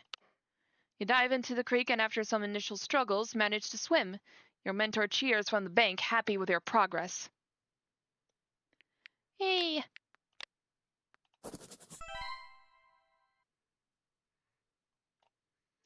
Hold on a sec.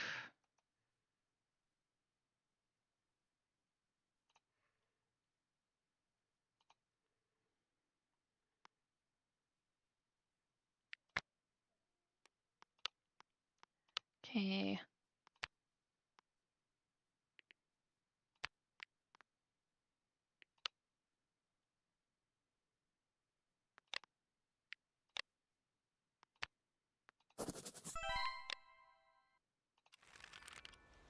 The clan gathers around the great rock, their eyes watching as your clan leader, as Otterstar ascends.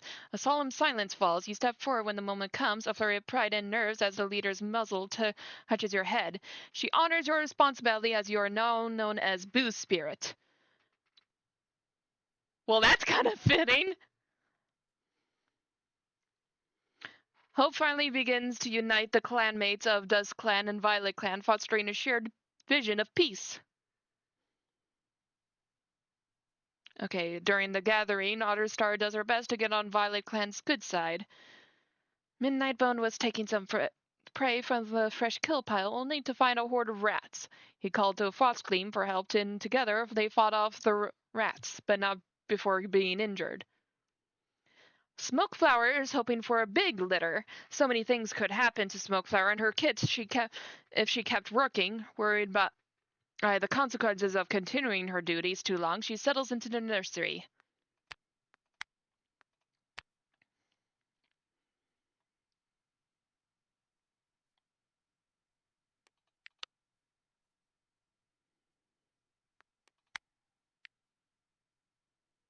Hope finally begins to unite the clanmates of Dusk Clan and Violet Clan, fostering a shared vision of peace.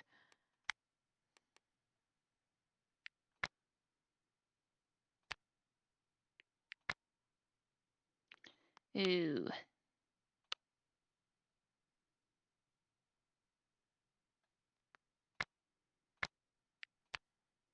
I expect you to do anything we ask of you, Boo Spirit, even if it goes against a warrior against a code. We will not let those mouse-dung-eating Violet Clan cats hurt our kits.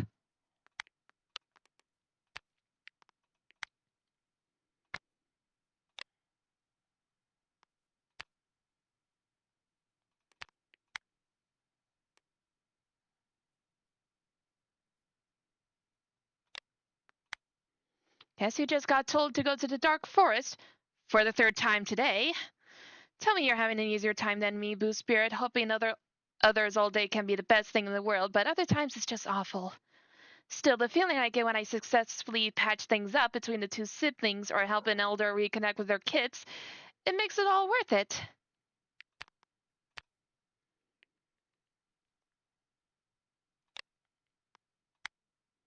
Midnightbone slashes at the ground menacingly, mumbling to himself about the war.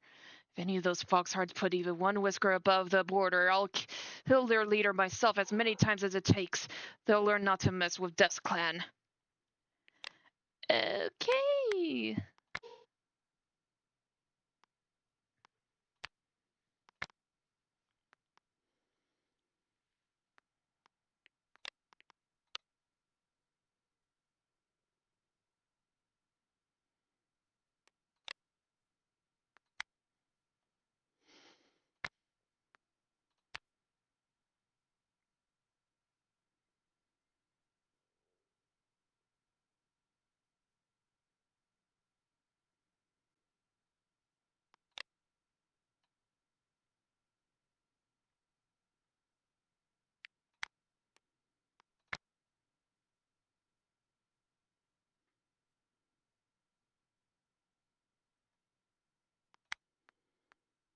Hmm.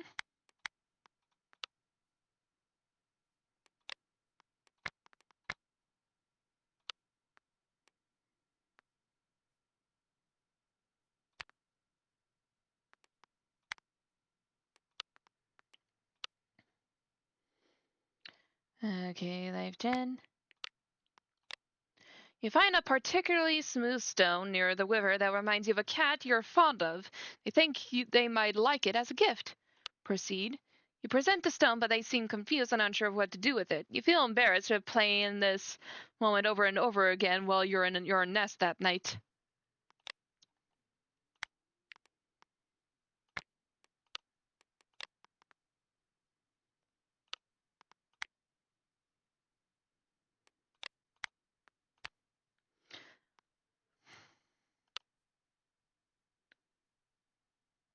Okay.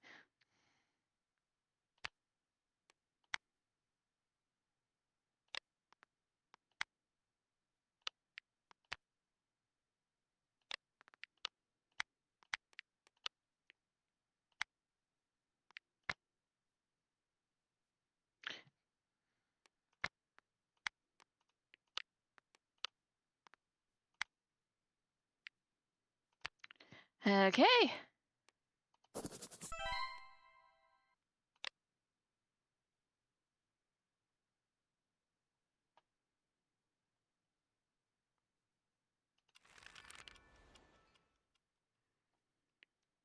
Night Kid. Okay. Oh, Jasmine Stripe has been impatient for the end of Smokeflower's pregnancy, so when he hears Smokeflower has gone into labor, he drops what he's doing and sprints for the nursery, where Smokeflower is bringing a litter of 5 kits into the world. 5 kits?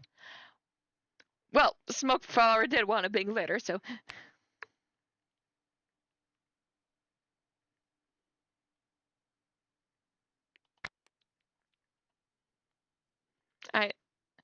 Night Kid asks you about your first battle. You paint yourself as the hero who saved Dusk Clan from the evil Snap Clan. With your claws sharpened and fur glistening, you feel like you could conquer the world today until someone points out a strange tuft of fur. Blightstar was talking about a kitty pet he met on patrol. You call that kitty pet as well. Small world.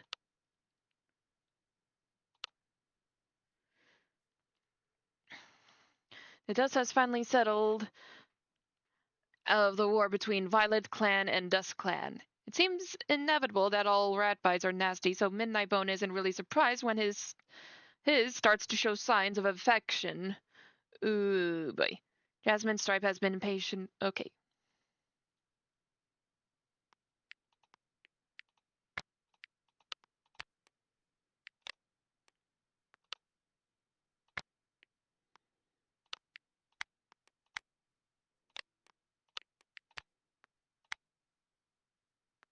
Do not proceed. Okay.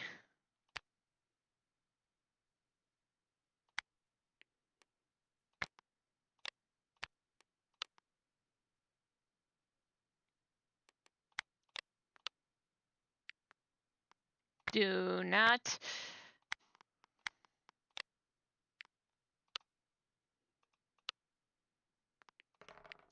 Okay, hunting.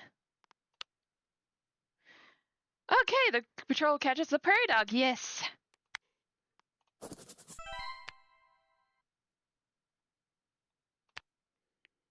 Oh, yeah.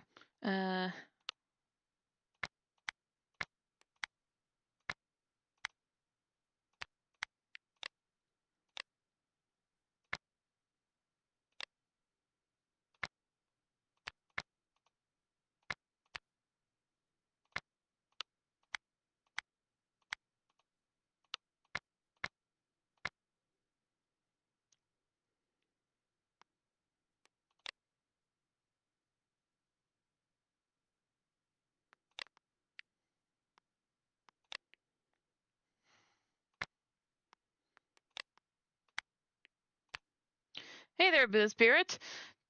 Stumble across any juicy blackmail material lately? No? Really? Are you telling the truth? Oh, well, I'm sure I'll find out for myself soon enough.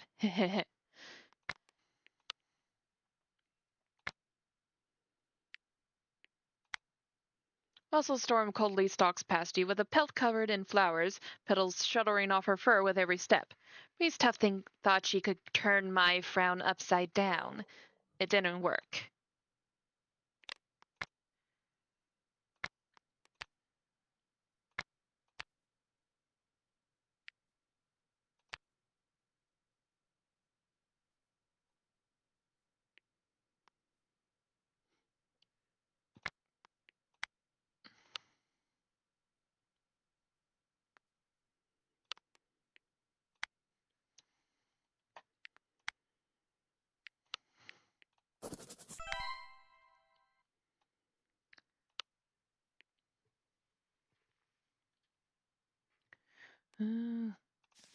Heather Kit, Fire Kit, Cloud Kit, Night Kit.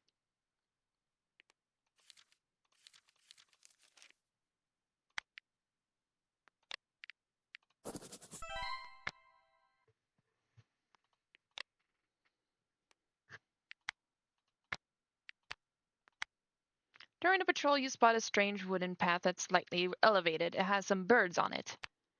You leap onto the path, snagging a bird with your claws. Your clanmates are impressed with your catch.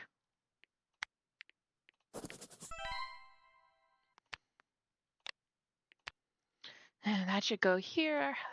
Kits. The den is a wreck. It isn't hard to imagine what happened here. Boo Spirit. Welcome, welcome. Apologies about the mess. Is there anything you need? If not, you're more than welcome to just keep me company whilst I clean up this mess. I wouldn't mind a friend.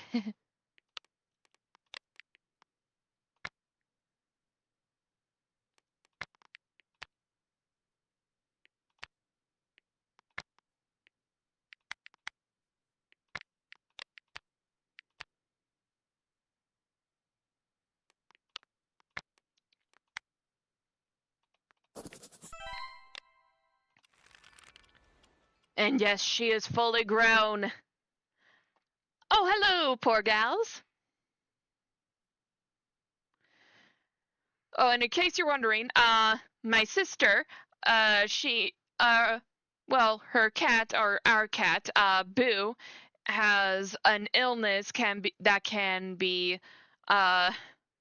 could end up killing her. So now my sister is started a GoFundMe page to pay for Boo's treatment.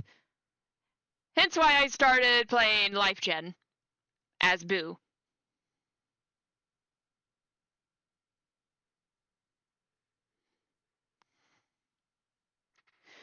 As you can see, there's a QR code right here, right above my head. Oh, thank you! That really means a lot, because, yeah, we need it.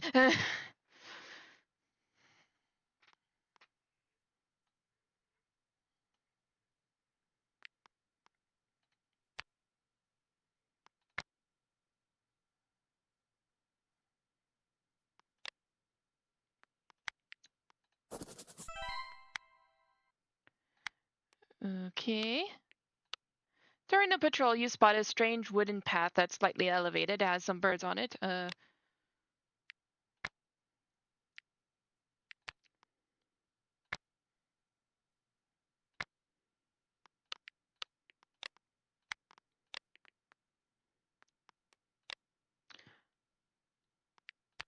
Are you kidding me?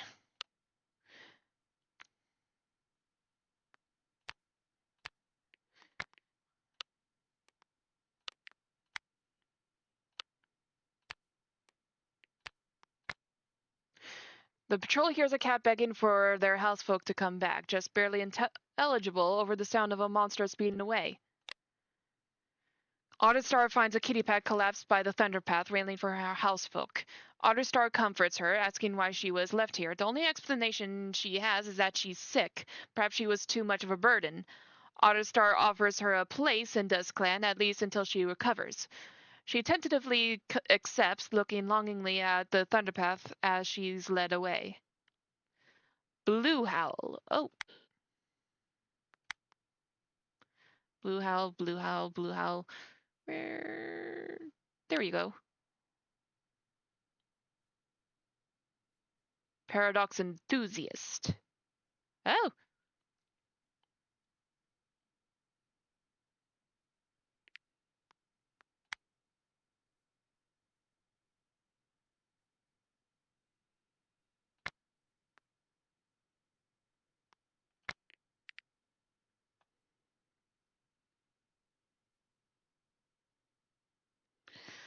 Yeah, I'm doing okay. Another reason why my sister started the GoFundMe page was because the last couple months she's been having some medical issues. Like she keeps having to go back to the hospital and getting some dental treatment, which so she's still currently struggling to pay the medical and dental bills, which is why she started the GoFundMe page for Boo when she found out that Boo had a potentially fatal illness. I can't remember what kind of illness she has. It's I just because it was a long explanation she gave me.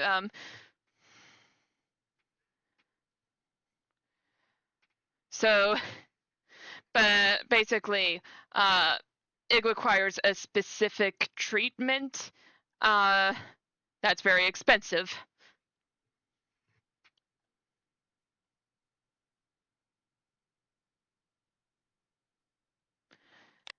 Oh yeah, and these are Boo's new siblings right here: Smoke Kit, Heather Kit, Fire Kit, Cloud Kit, and Night Kit, who might have a future in being a medicine cat since he is interested in herbs.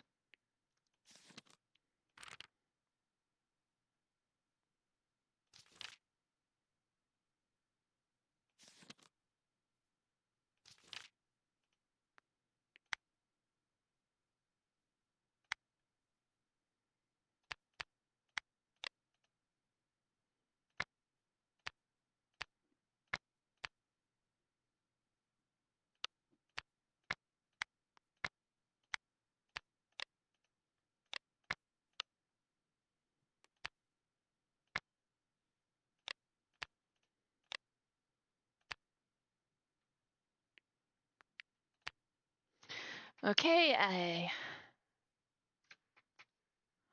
well, thank you. That will really help. Well, thanks, that poor gals. That means a lot. Okay, Luck Whisker tells a simple story about the goodness of StarClan. It's said that ancestor spirits can lead a hunting patrols to prey, even in the harshest conditions. Luck Whisker recounts a tale of a hunting patrol that was struggling to find any prey. Just as the patrol was about to return home empty pod, a pure black feather floated past and landed in the bright white snow at the base of the tree. Digging at that tree uncovered a whole den of hibernating groundhogs. The patrol returned home with enough to feed the entire clan. Yeah, you think it's gonna last you a while, but then the next thing you know, it's all gone.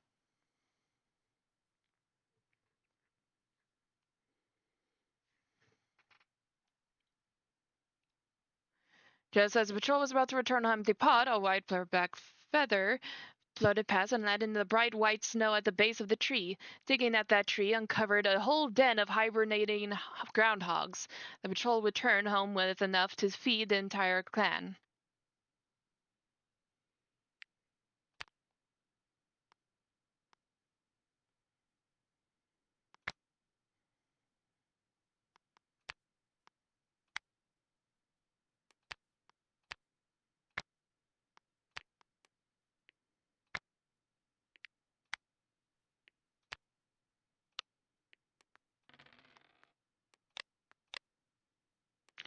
Why does it always go near the two lake places? Okay.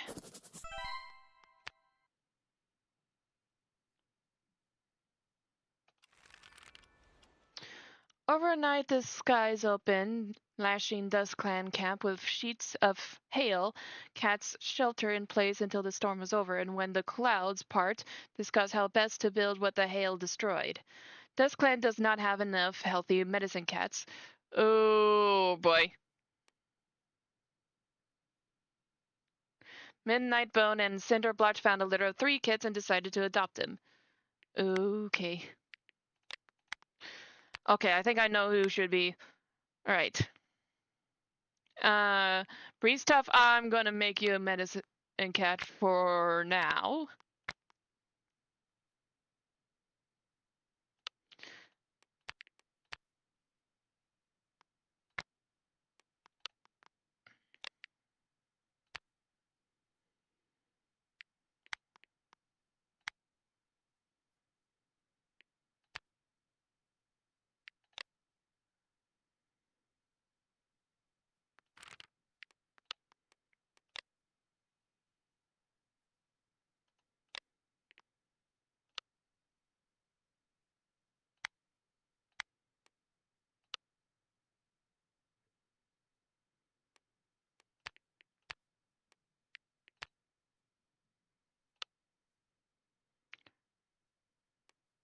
Oh no, we already have a right fur.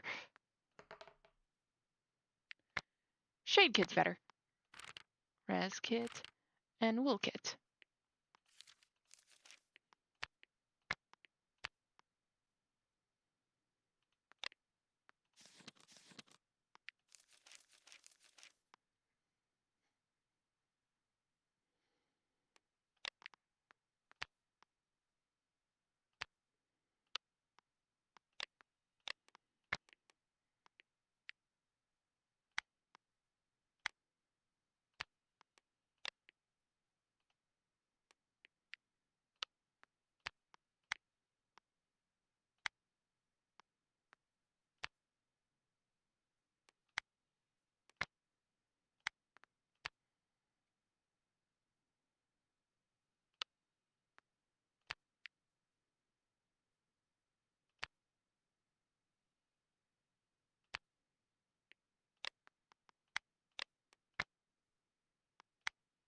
This is challenging, but Boo Spirit can see a little cover downwind.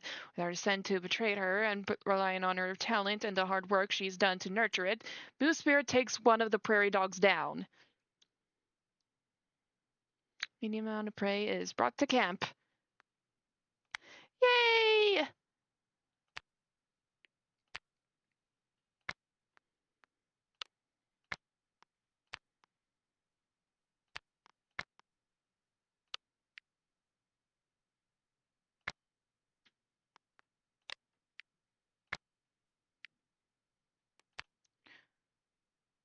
Okay. Otter Spring finds okay to become. Yep, we have a new one.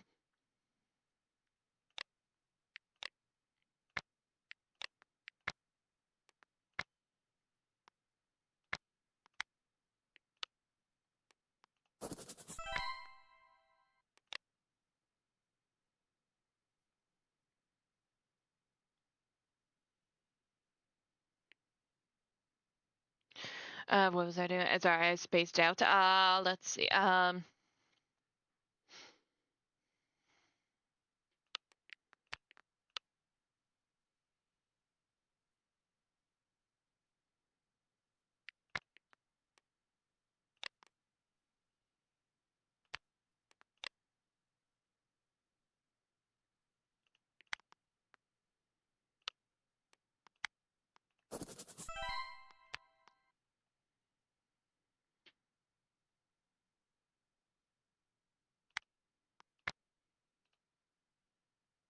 Huh? You want to patrol with Russell Storm today? I'll see what I can do.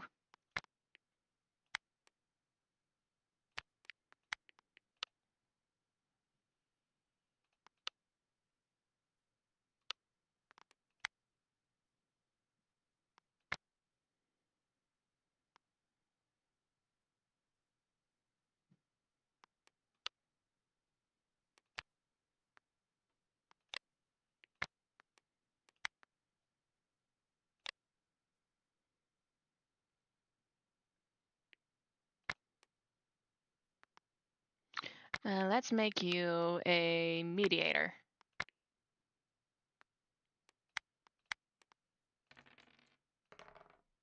Wait.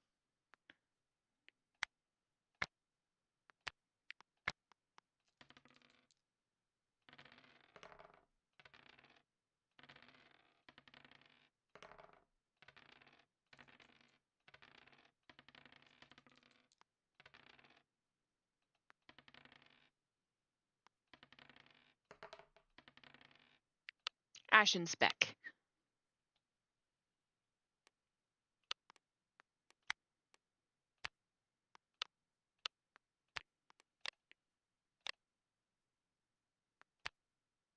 Oop. Okay.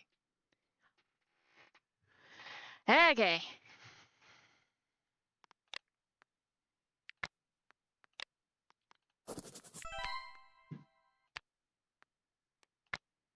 You spot Smoke Kid sharpening his little claws in the corner. Should you be concerned?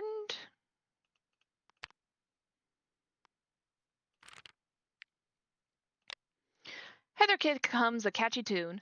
Oh, hey, Boo Spirit. I was coming up with a song. Want to hear it? Yeah, sure. Really? All right. It goes like this. Oh, Dusk Clan, how I love you, Dusk Clan. Do you like it? Love it. Oh, really? That's so sweet of you to say. Tell you what, for all your support, I'll give you a shout out in the second verse. It'll go like, oh, Boo Spirit, my music writing partner.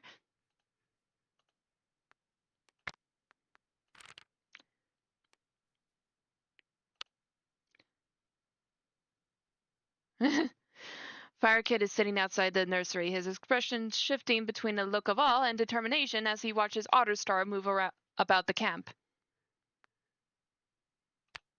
You ask the kid why he's so fascinated with Otterstar. Oh, well, I want to be just like her someday. Smart, powerful, the boss of every cat. Yeesh, kid's already plotting to take over the clan.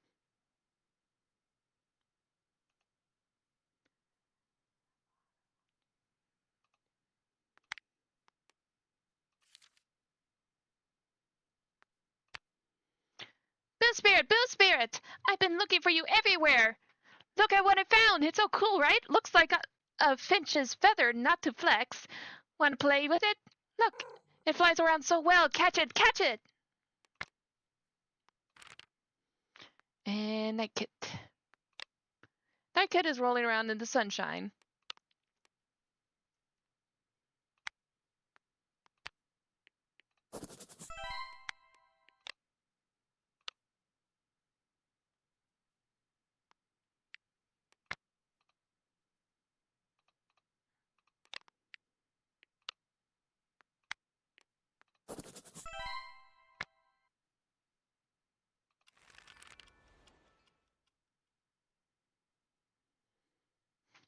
During the gathering, you strike up a friendly conversation with a warrior from Snap Clan.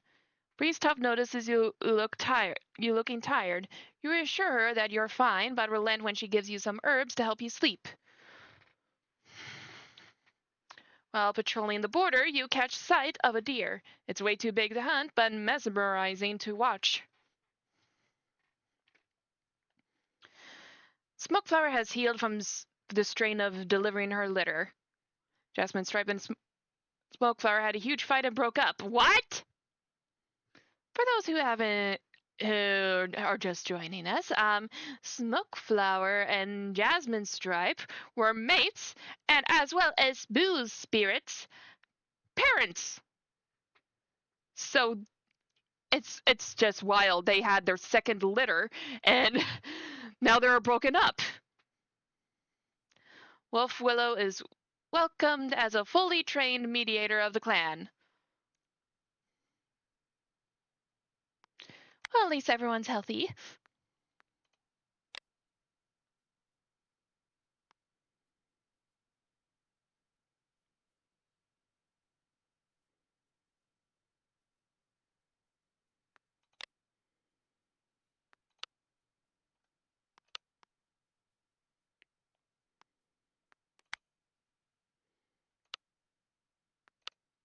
You try to sneak up on Smokeflower, but she trips you with her tail before you can even get close. I can tell it's you just by the sound of your footsteps, dummy.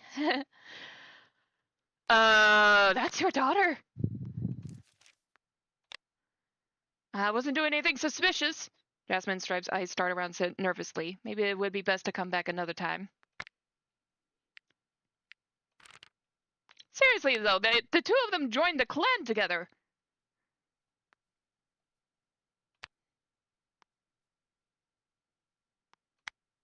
Smoke Kid is running around squishing all the bugs around the nursery. Hehehehe. And Heather Kit and Cloud Kit are comparing the size of their paws. Mine are bigger! Mine are totally bigger than yours, hee. And these two basically look alike.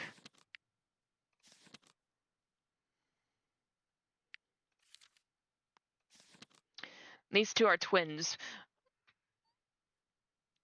Okay. Boo Spirit, can you make me an apprentice already?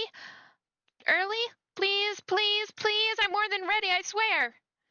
I do all the apprentice's jobs and work super duper hard, harder than any other apprentice.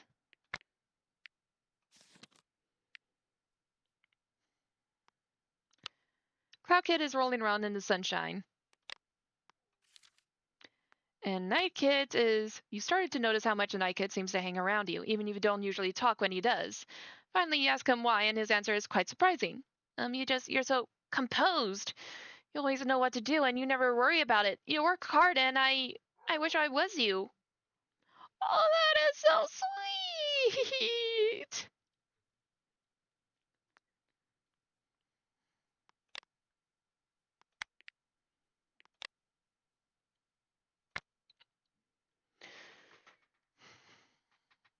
Okay.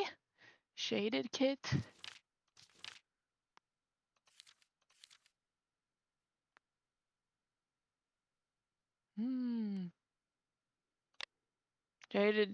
Shade Kit is giving a performance in the middle of the clearing, singing and dancing his little heart out.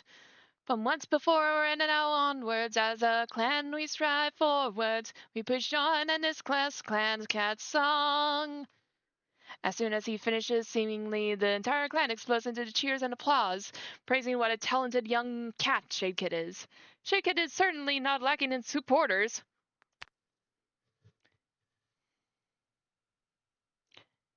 I wonder if he'll be the next Soul.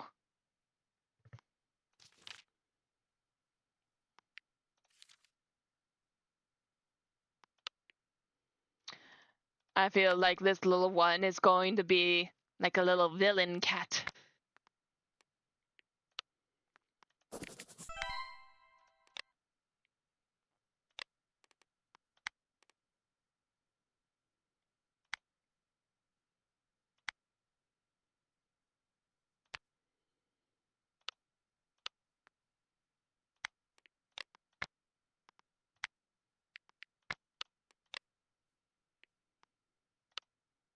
No!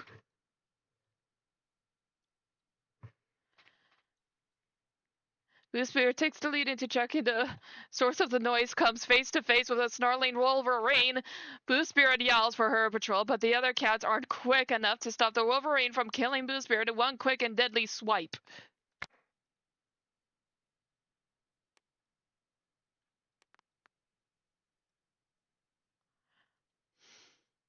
I'll take my time. I'll take my time.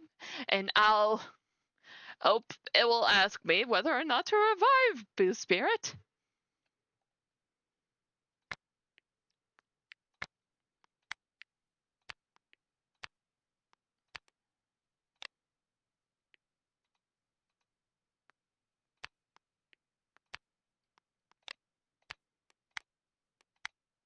Dusk brings a surprise. You spot Frost Gleam making their way to the moon place, and you're unsure.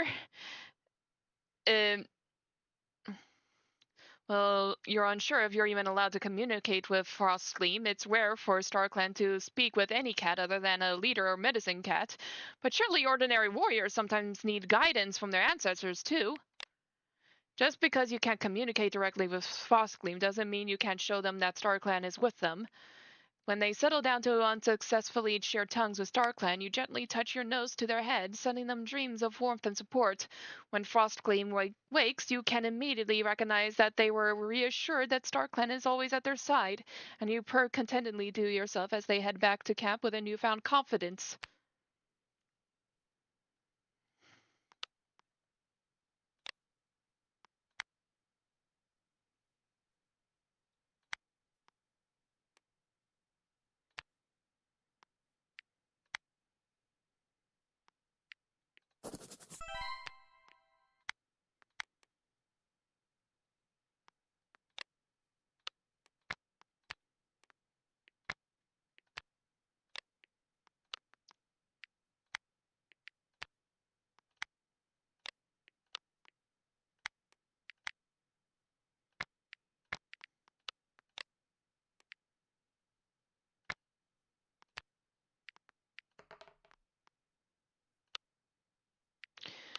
Oh, what is with these cats trying to break their warrior code?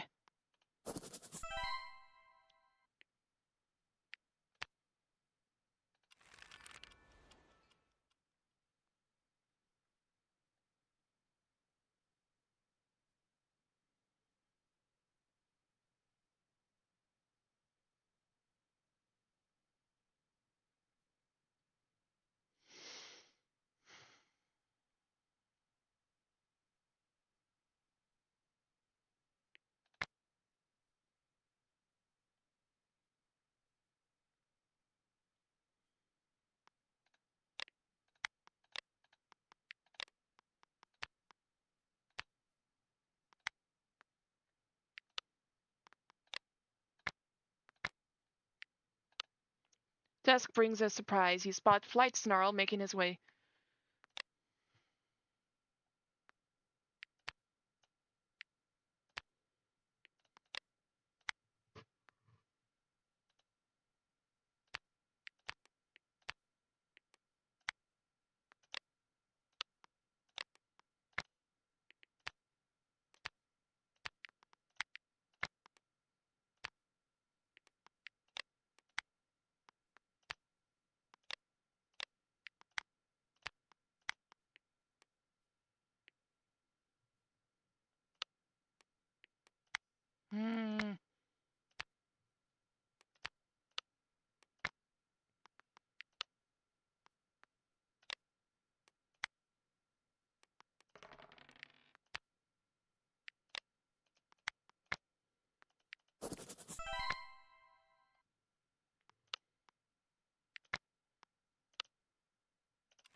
I'm gonna try to speed through this.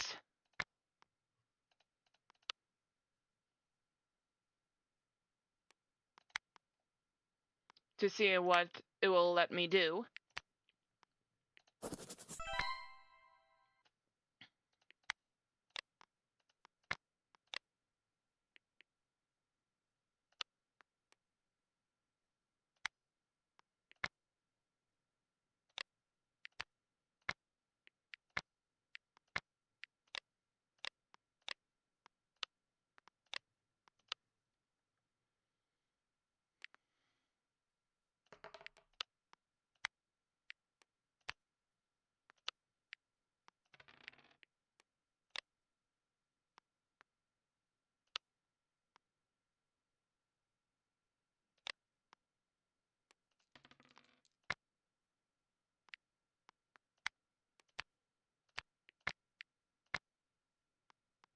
Yeah, I don't want to risk that, because that looks scary.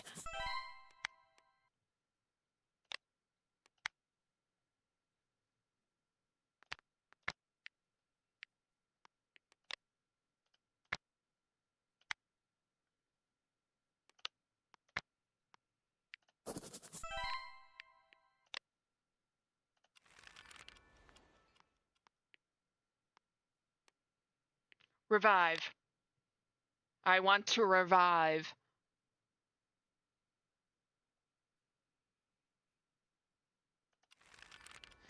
During a clan meeting, you startle as the eyes of the clan turn toward you. At the center, Otterstar waits patiently, with Nightpaw standing eagerly by your side. Okay. Boo Spirit has been revived.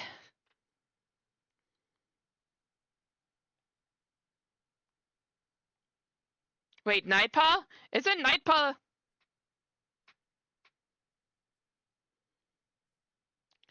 Ooh. Yeah, So, anyway, I think...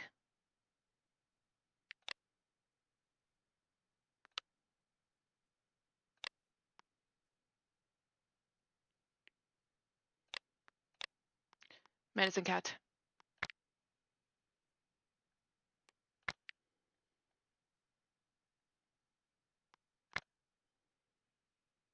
And decided to be a queen. Okay.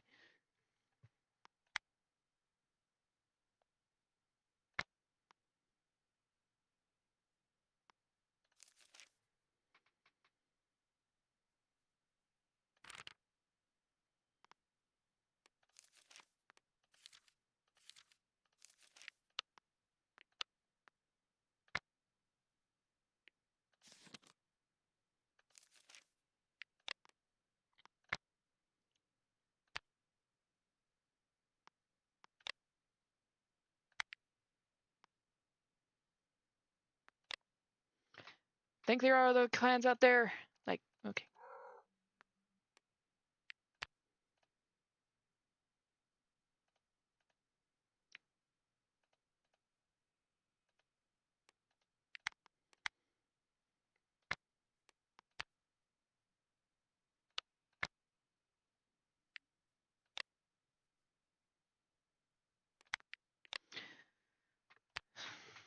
Okay.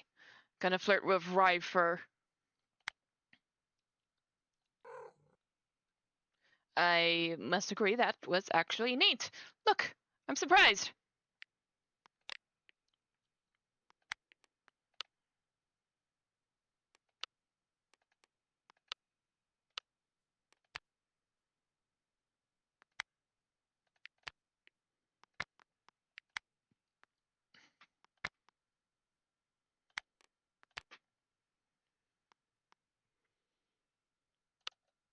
You decide to take Rifer to a lovely view in the early hours of dawn. The cliffs provide a stunning vision of the sun rising. After a while of staring, your tail brushes against Rifer's, and you wonder if now would be the time to ask if he feels anything for you. Rifer stares at you with. Uh, okay.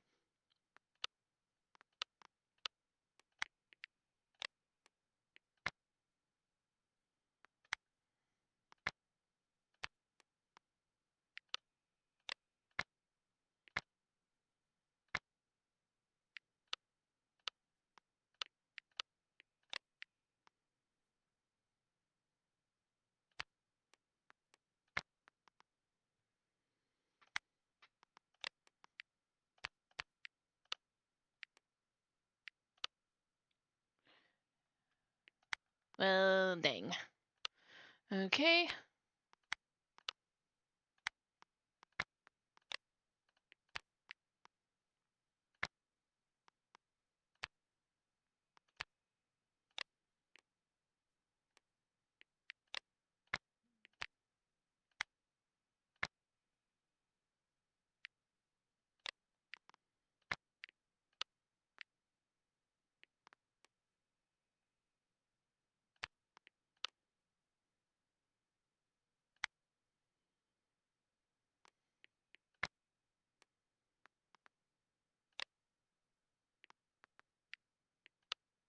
I'd rather not risk.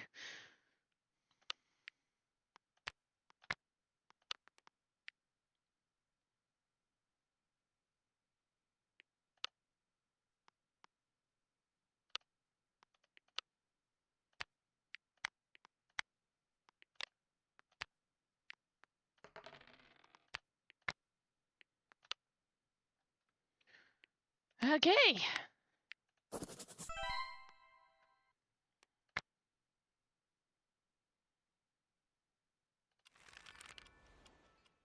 Wolf Willow confesses their feelings for you?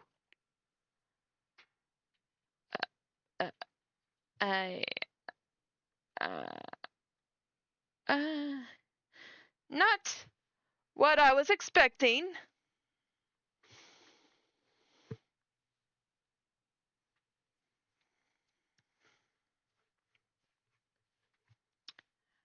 Um, Let me think.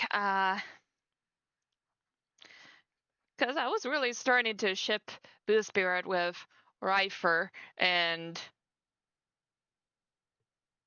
I don't know. I do not know. Um, hmm. Hmm.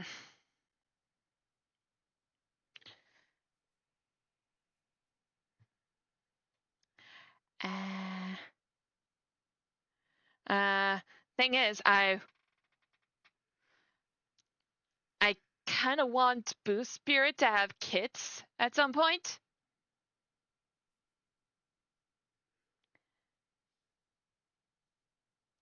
And I just mostly saw her and Wolf Willow as friends.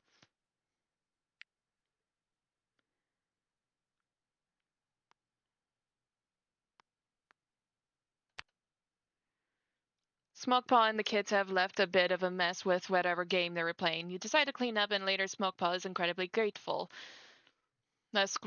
Luckwhisker finds a warrior from Rockland named Honeyshade who asks to join the clan.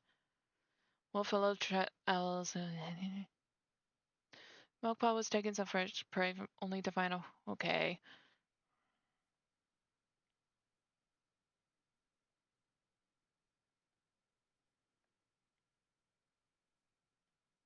What's with the rat problem?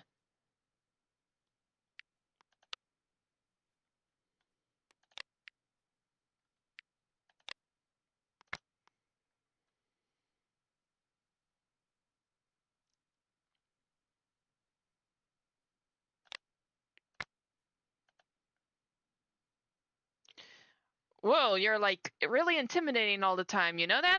How do you do it? You can't just stand up to cats like it's nothing. It makes you seem so cool. Hey, am I the only one who's noticed you seem to act a little differently around me? Like, softer?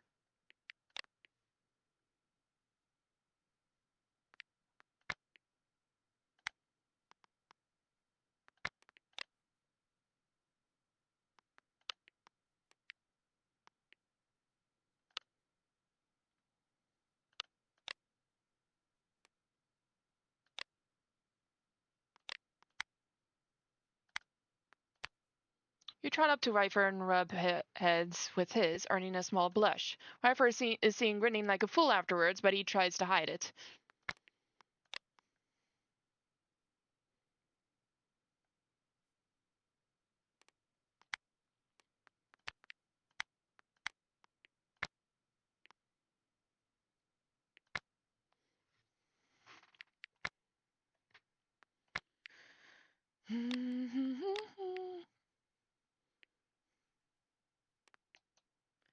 And you ponder whether you should ask Rifer on an evening patrol with just the two of you. The warm breeze blowing may stir up some hidden feelings.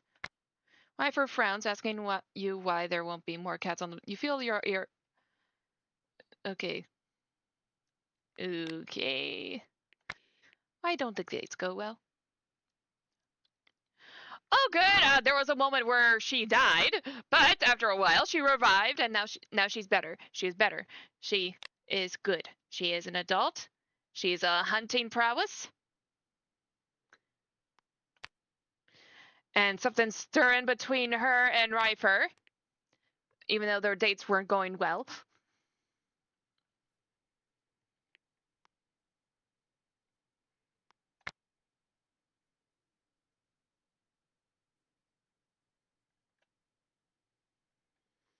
So let's see.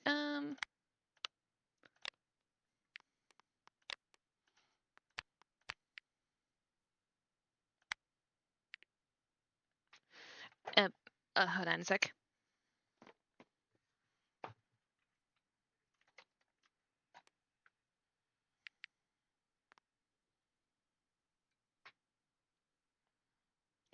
Oh, that's just the thing about the game. After a while, after like your main character dies, you get the option to either start a new life, continue as a spirit, or switch between characters, or you can choose to revive your main character. So that's what I did. This stream is all about Boo. So I don't want her to die. It may not make sense lore wise, but I want this to be all about Zaboo. Zaboo.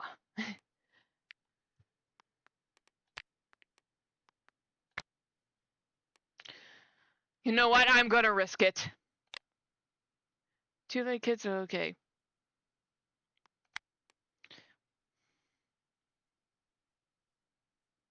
Yep, this stream is all about trying to garner support for the real life booze medical treatment, which is what the GoFundMe QR code is about, that my sister had set up.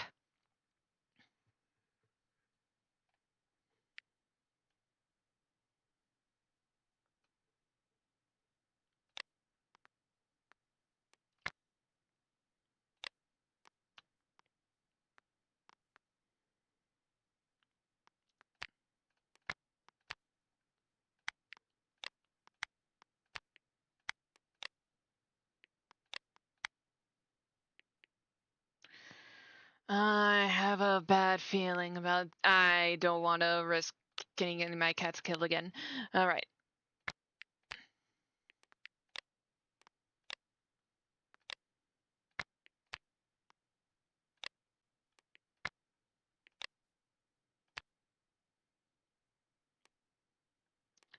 Honey shade, honey shade. You know what? I'm making you a queen.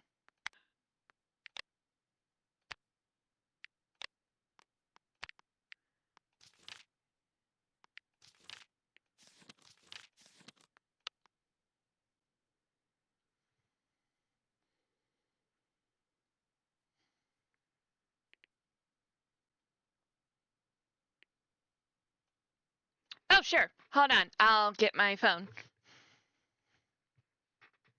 Hold on.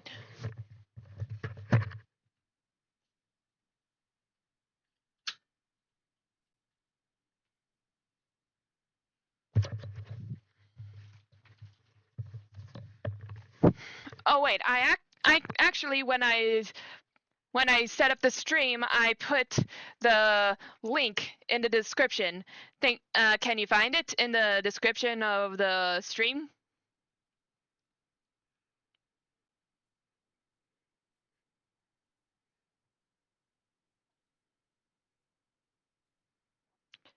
Because it should be there.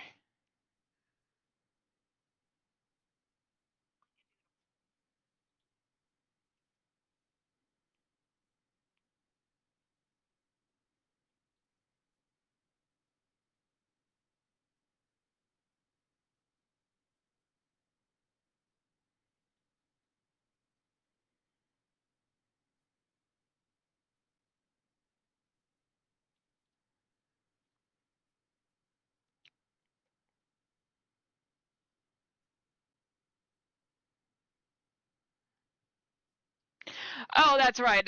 The reason you couldn't find it in the description, poor gals, is because with Twitch, there is a limited number of characters I can put in the description of Twitch streams. So, yeah.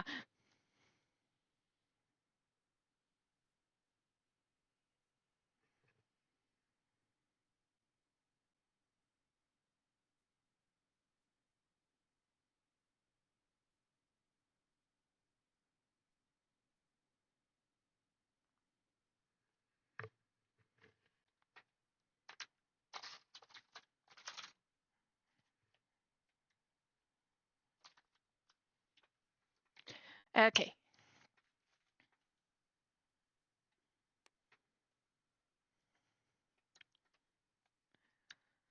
I also posted it on my Tumblr, on my main Tumblr page. Or blog, I meant. Yeah. What was I doing? Okay.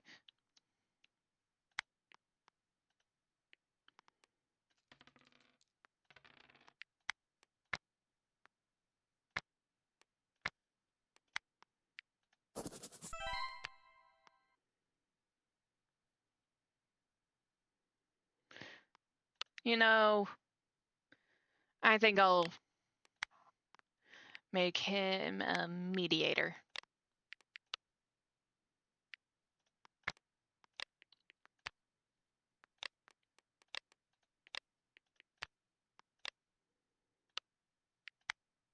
Here, Boo Spirit, I saved this fish for you. What, you don't like fish anymore? It used to be your favorite when you were a kid. Look at you going up on me.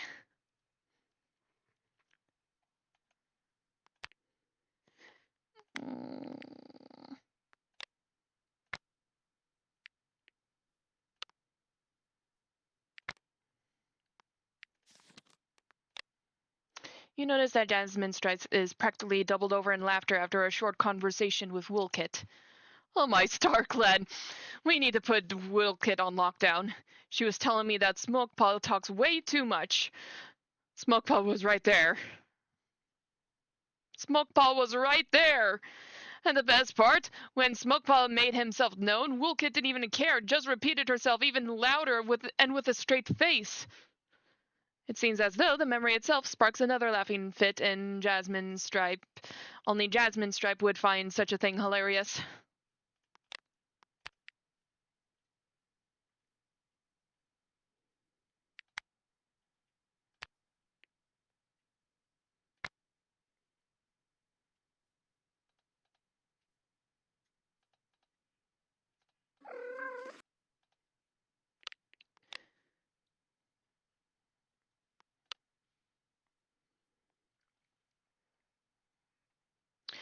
Hold on, let me check. Let me see if the QR code does work on the screen. Hold on.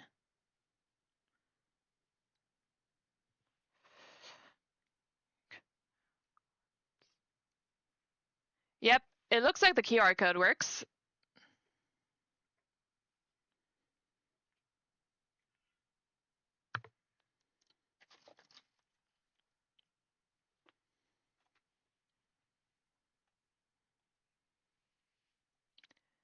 Okay.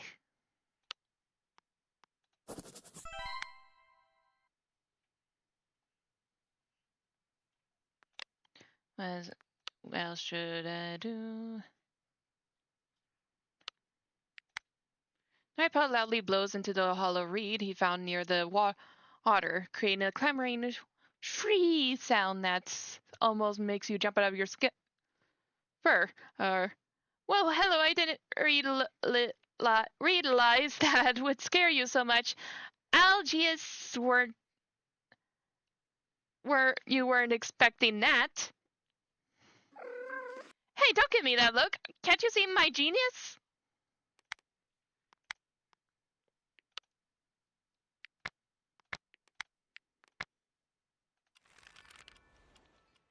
Except, while gazing at the stars from the clearing, Ryfer admits he's in love with you. Your gentle rejection sends it spiraling into fury. He spits out an angry retort and leaves you alone under the night sky, his tail whipping. Wait, what? No, I accepted it!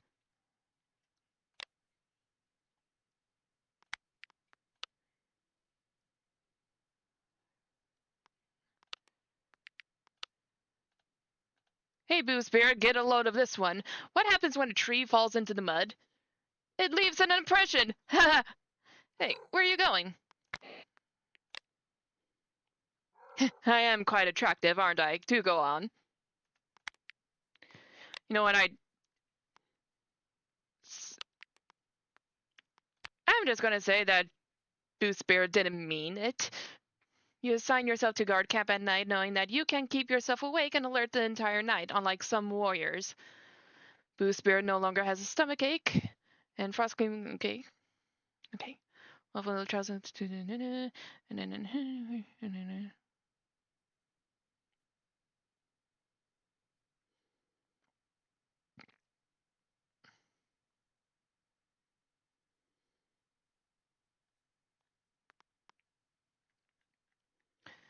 Well, yay!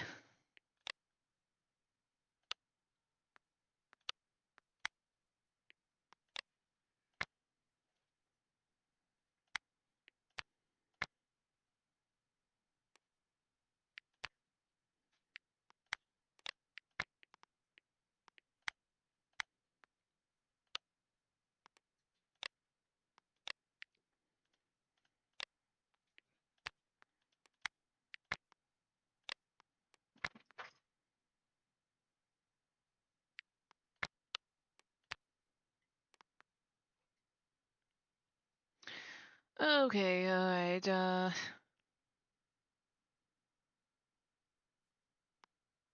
proceed? The patrol moves around the white trunks, checking the ground underneath them. Sometimes dead birds can be found scattered about in this area. And if not yet rotten, make for acceptable fresh kill. They find a few carcasses worth taking. Well, that's good.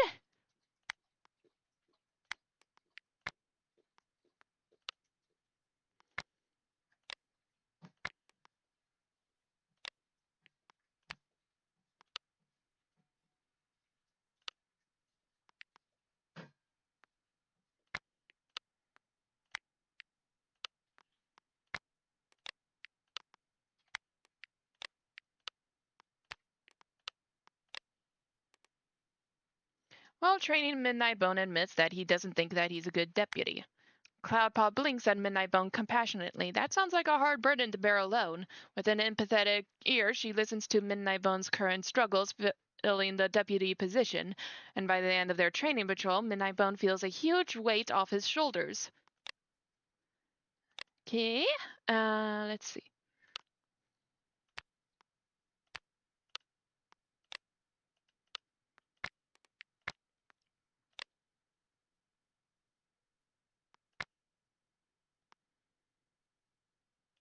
Okay.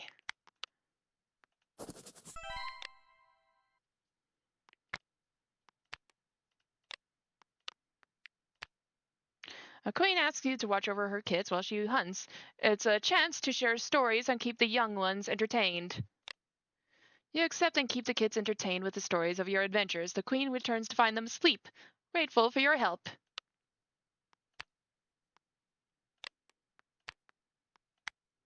You and Rifer are out on a walk alone at the rise of dawn. You take a moment to sit down on a small hill and look at the rising sun. You wonder if this moment can become something more intimate between you and Rifer. You gently lean into Rifer, resting your head on his shoulder. You can hear a purr emanating from his throat, and he slowly rests his chin on top of your head as you watch the sunrise together. Oh, that's cute.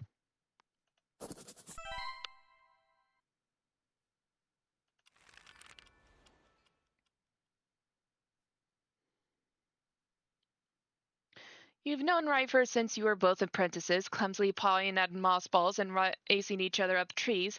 As warriors, the play fights have turned into patrol duties, but the bond remains.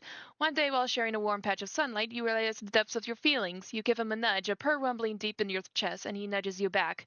It's not said aloud, but in that moment, you both understand your relationship has deepened with Rifer. Which is pretty funny because she was a kid, she did not like Rifer.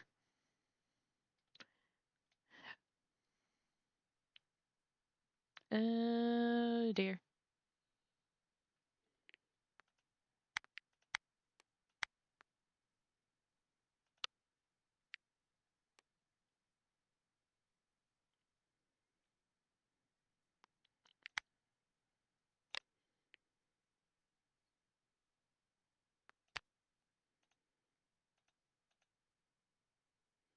Frostgleam just told me about all the secret bald spot at the base of her tail for nearly 10 minutes, loudly.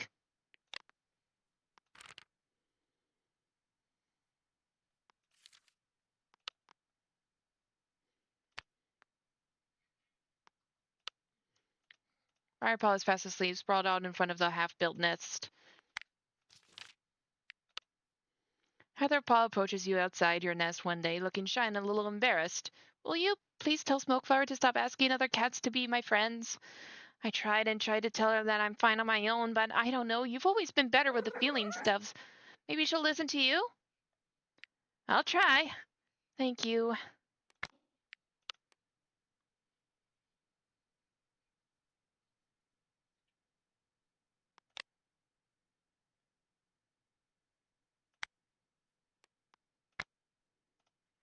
You prod a sleeping Smokeflower with the side of your paw. He swats you away. Just a little longer.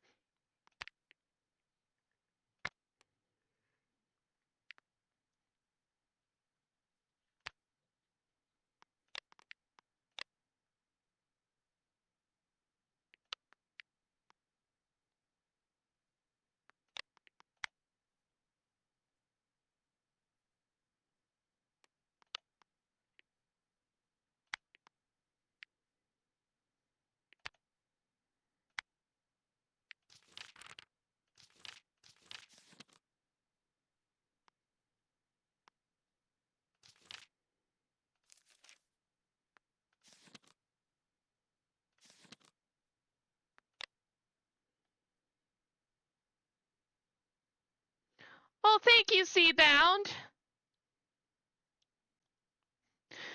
It means a lot, and my sister thank you too, if she were here with me.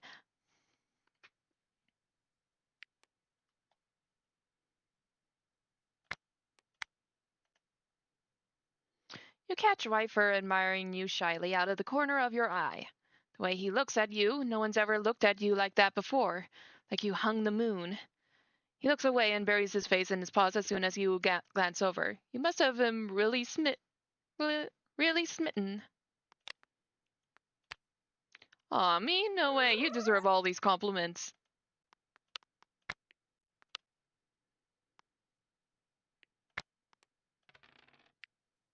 Wait, what? Move. Okay. It's a foggy morning, but a sound on the breeze catches your attention. Immediately, Rifer pops into your brain. He would want to see this. Rifer seems surprised to see you when he opens his eyes, but eventually gets to his feet.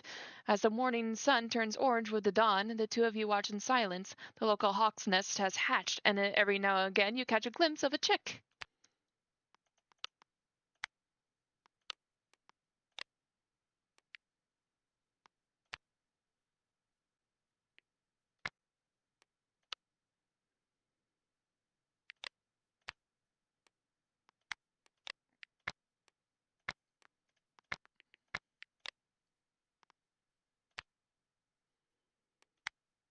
Hmm.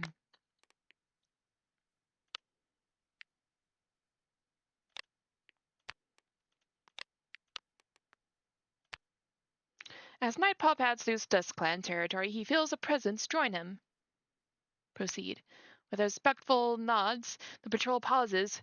Nightpaw takes his lead from Warbler Nettle and tucks his paws together neatly, sitting to converse with the StarClan cat.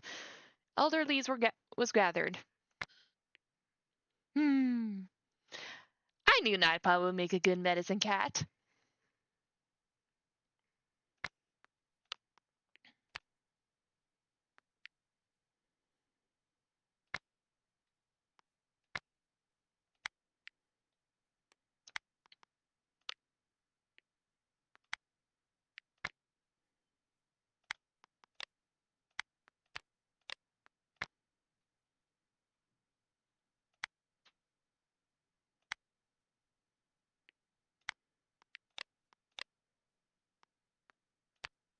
The patrol paces towards the small dog, claws out for backed up with the courage of their clanmates. The dog breaks into a barking fit, but that's their opportunity to attack, covering each other as they push the creature away from their territory.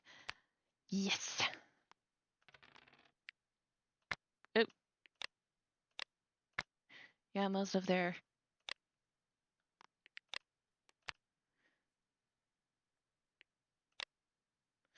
He shows Cloudpaw how crisp the edges of the paw prints are, how there hasn't been enough time for anything to disturb the evidence of passage. Cloudpaw asks if these aren't cat paw prints, though. Cinderblotch merps. Yes, good spotting, but the lesson isn't what made these, it's about how to judge how long it's been there since they've been made. Valuable information if this had been a prey or predator and not a clanmate.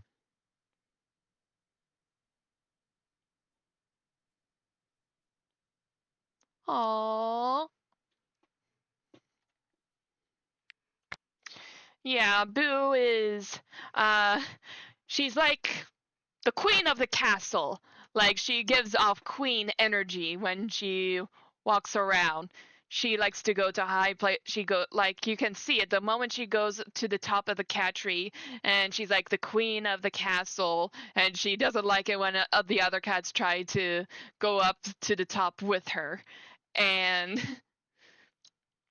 uh, she doesn't like it when the cats go near her. But I think they figured that out, so they just keep their distance with her.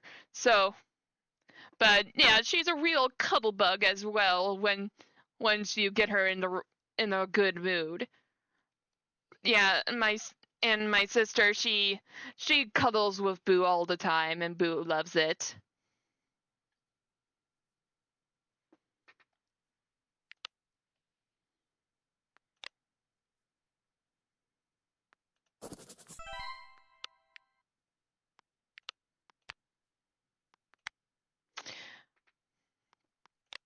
Oh, here's a little story time about Boo when she was when she was a lot younger.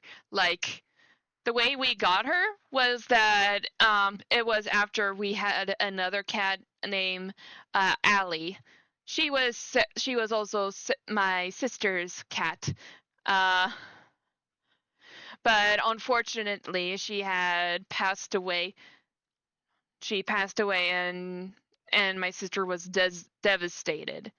And then long after we watched the movie Puss in Boots. And after seeing that movie, we suddenly got the urge to go see cats that are at pet stores. So we went to two pet stores and we saw two cats. One was this cute, lovable tabby. The other one was a sort of a black and white, and that one was Boo. And we ended up adopting her.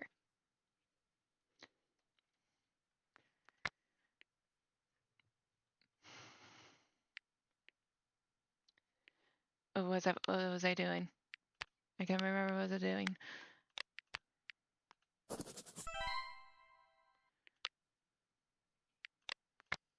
And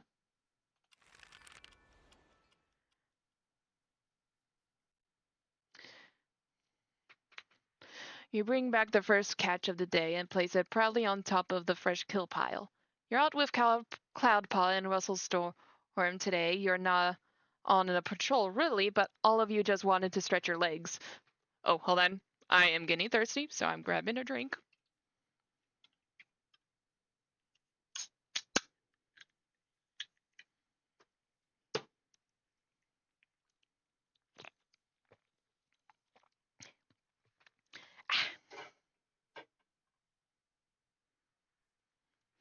Another thing, there was a moment where me and my sister, we shared the same room.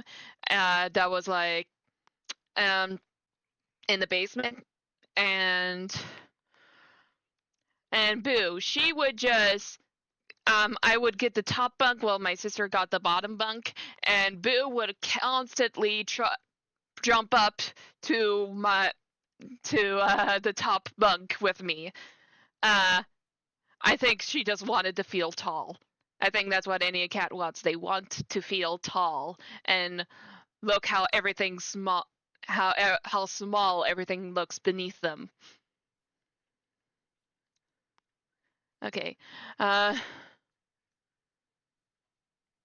and I think that's still why she always likes to go to the top of the cat tree and not share with any other cat.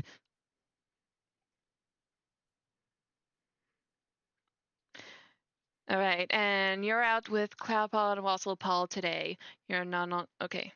You and Blue Howl spend the day reinforcing the camp walls with branches and brambles. Flight Snarl realizes it's not the camp has been more peaceful lately. He just can't hear as much as he used to. Oh. So Flight Snarl is actually losing his hearing. Good thing I decided to make him mediator then.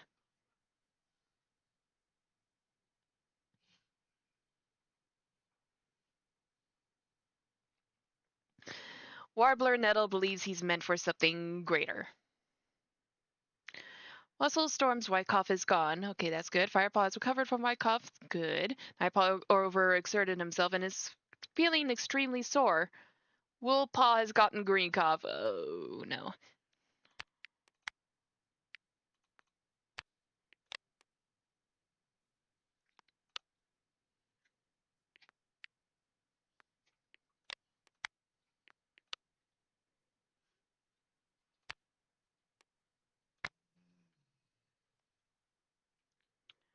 Oh, hello, Boo Spirit.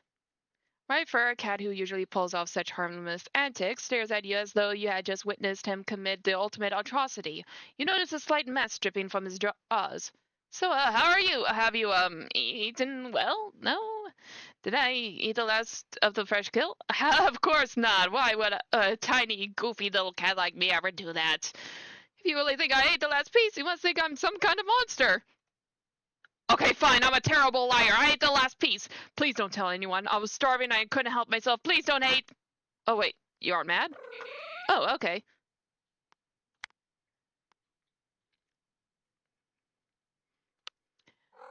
Oh, I love you too.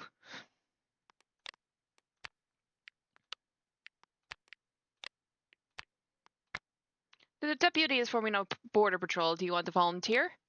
You join the patrol and do an excellent job securing the clan's borders. Your vigilance is noted. You see the first snowflakes of Leaf Bear falling down. You can't help but notice Ryfer looking up at the sky with wonder. Maybe you should play in the snow with him. He agrees to it. You walk through the forest, tails entwined, when suddenly you feel a shower of ice hit your face. You look to Wyfer bewildered, realizing that he flicks snow at you. You have a snow battle that ends with the both of you dissolving into giggles.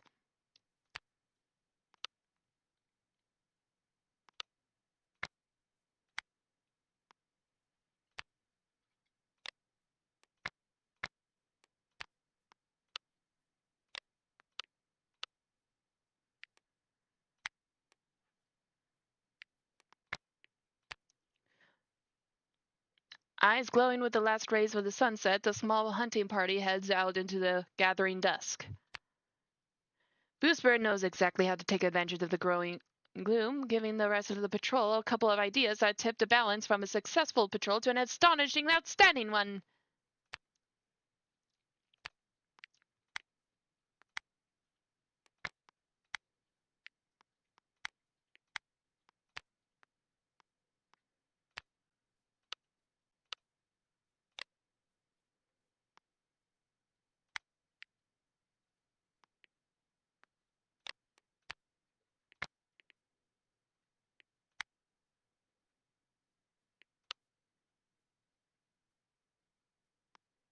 Okay.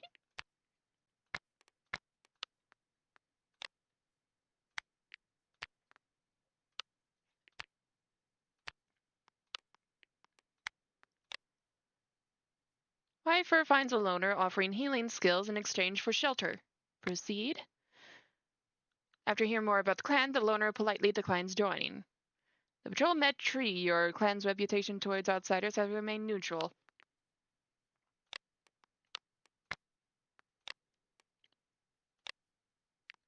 Warbler and Nettle heads out into the territory with Nightpaw, both to stock up on cobwebs and to teach the apprentice how to gather one of the clan's most vital medical tools. Nightpaw doesn't seem to be able to focus today, and Warbler Nettle isn't much better off, tired from teaching his apprentice and caring for his patients. After Nightpaw accidentally ruins a cobweb while playing with it, Warbler Nettle decides to call the whole thing off and try again another day.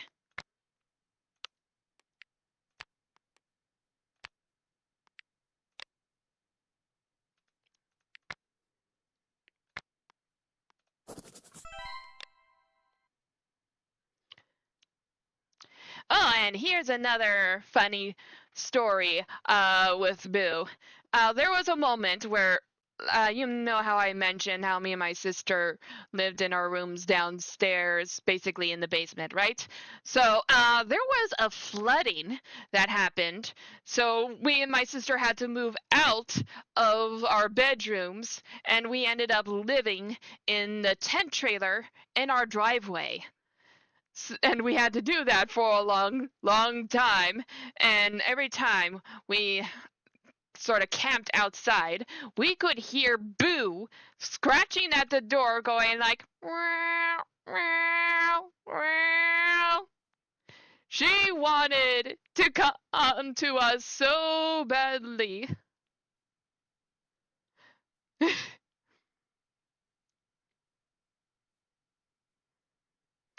It was really cute.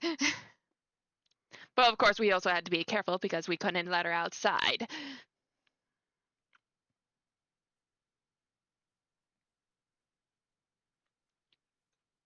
Speaking of which, this is more of recent history, like a couple years ago. Um, there was a time where Boo managed to escape outside, and we were freaking out because we couldn't find her anywhere, and she had been gone for several hours. And the thing is, at the time we had the tent trailer out, and because we wanted to sell it because my parents can no longer get it set up because they're getting too old and have back and knee pain. So we had it out. We had it all set up for potential buyers, and we were freaking out looking over for Boo, and then I got the idea to look inside the tent trailer, and there she was on one of the beds, loafing like a like she was laying down like a loaf of bread.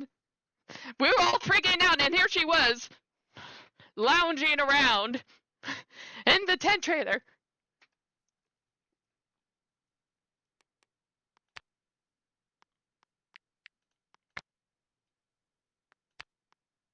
But yeah, we were really relieved.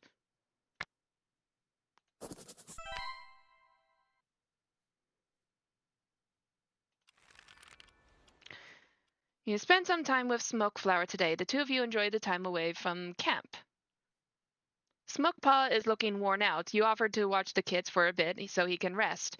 Smokepaw is thrilled and accepts. When he comes back later, the kids are napping and Smokepaw looks much better. Also, Storm has gotten yellow cough. Ooh.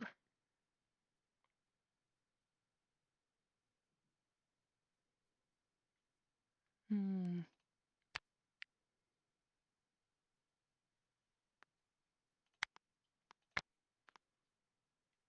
Now that I think about it, I don't think I...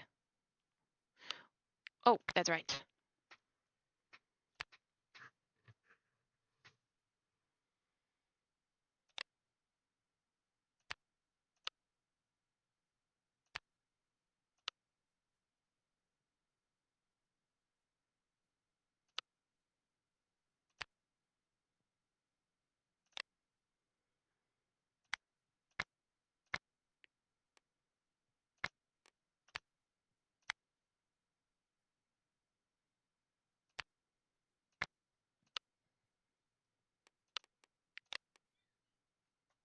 Hmm.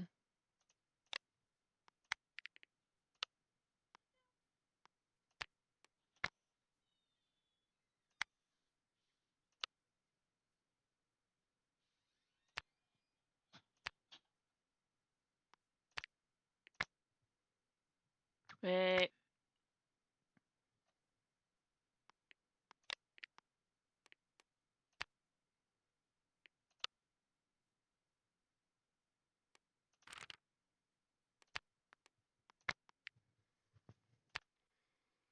What about Otter Star? Does she have any romantic interest in... Oh.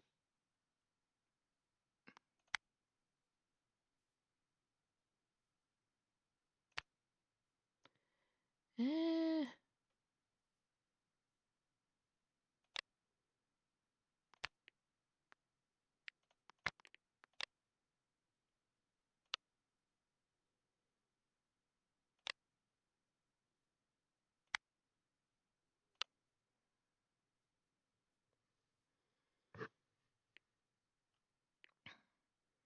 Eh.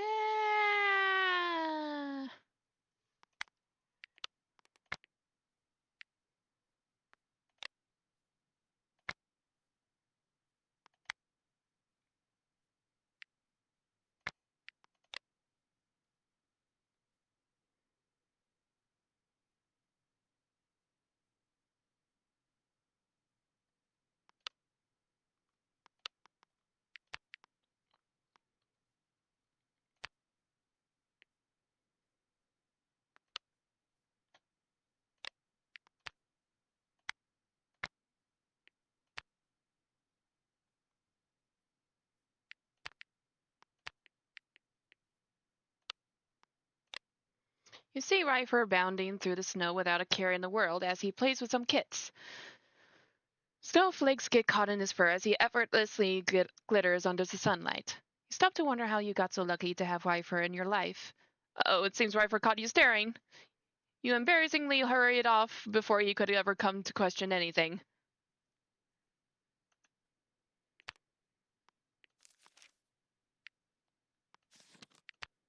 Oh, aren't you adorable?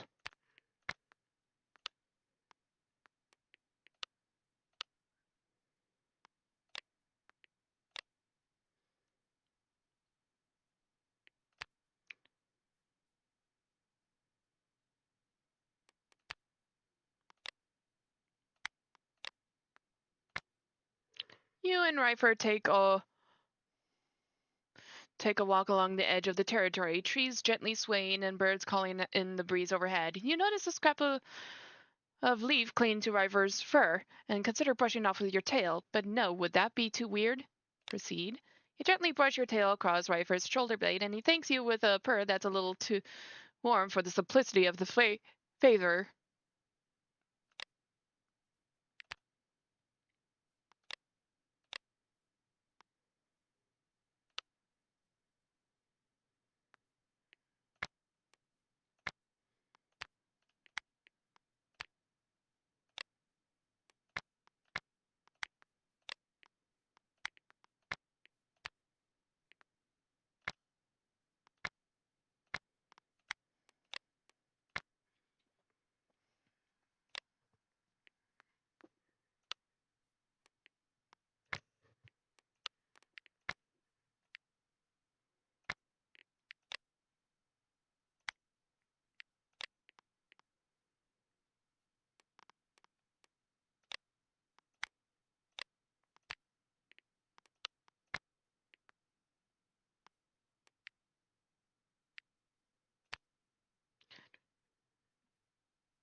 Okay.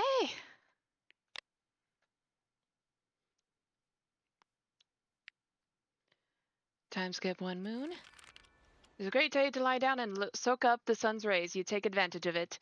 Pill Kid is causing trouble, and you're the first one on the scene. With a fond sigh, you herd him back to the nursery. Smoke Flower is talking about a kitty pet she met on patrol. You called her kitty pet as well. Small world. Accidentally scare off Jasmine Stripe's prey by stepping on a twig, earning a nasty glare from them. Midnight Bone and Cinder Blotch found a single kitten and decided to adopt it. Wolf Willow has survived yellow cough. Oh, good. Wolf Willow was seen playing with a kitty pet over the border. The clan has encountered Vanilla. With grace and patience, Smoke Chaser had settled into his duties, nurturing the future of the clan. Having finally reached the end of his apprenticeship, newly named Medicine Cat Nightcrawl feels there's still so much to learn and frets about whether or not he is ready. With twitching whiskers, Wobbler Nettle assures him that StarClan will always be there to guide him. Ash and Speckle travels to Rock Clan to resolve some recent hunting disputes. The meeting goes better than expected, and Ash and Speck returns with a plan to solve the issue for good.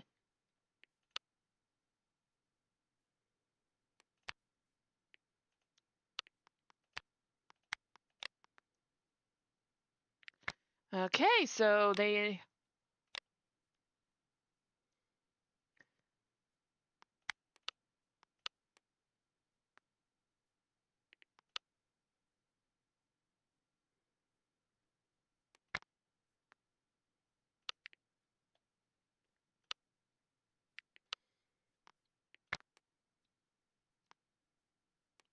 Oh, look what a handsome boy he is.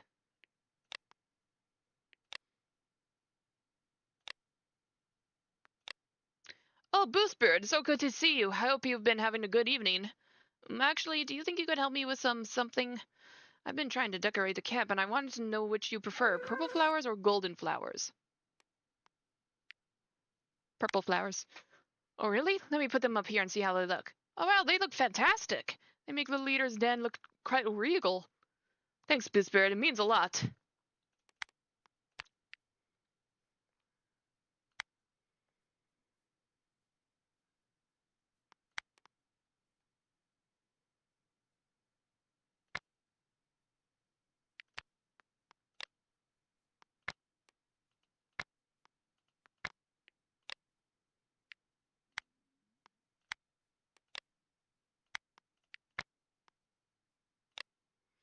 You wanted to get closer to Rifer for a while now, but you're not quite sure how to do it. An idea strikes you as you consider asking Rifer if he wants to accompany you on a morning stroll out of camp. Rifer agrees to walk with you out of camp, and you have to keep yourself from jumping in joy. In the soft morning light of early sunrise, you quietly admire his side profile to yourself, eyed by his fur looks under the golden lighting.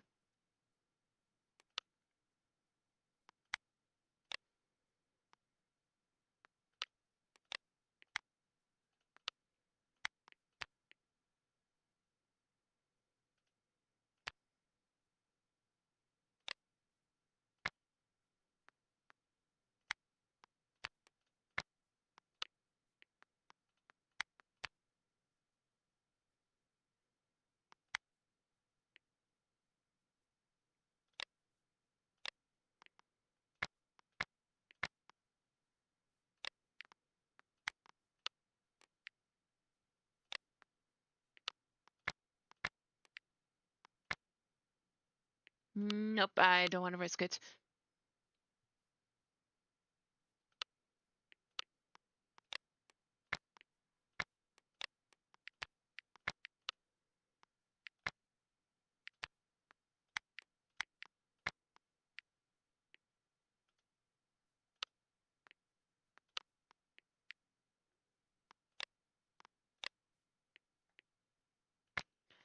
Oh boy.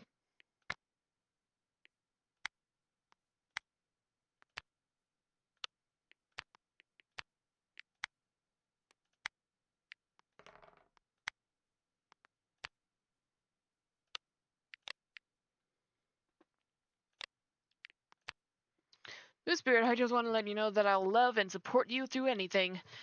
Even if you missed the mouse on that hunting patrol yesterday and landed flat on your face. No, I'm not letting you forget that one, dear.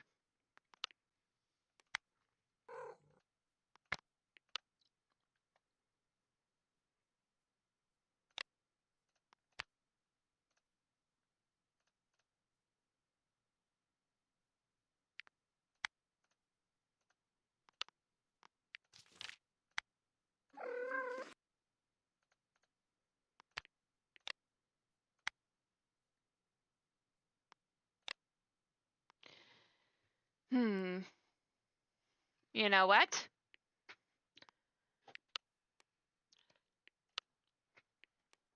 Time to see what happens.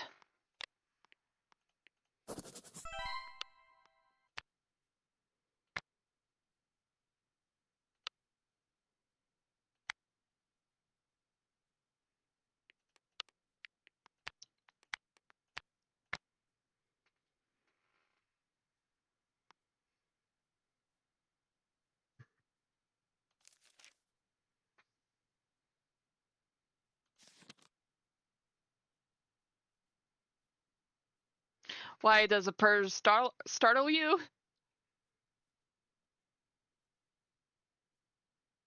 Oh, I misread that. Okay, never mind.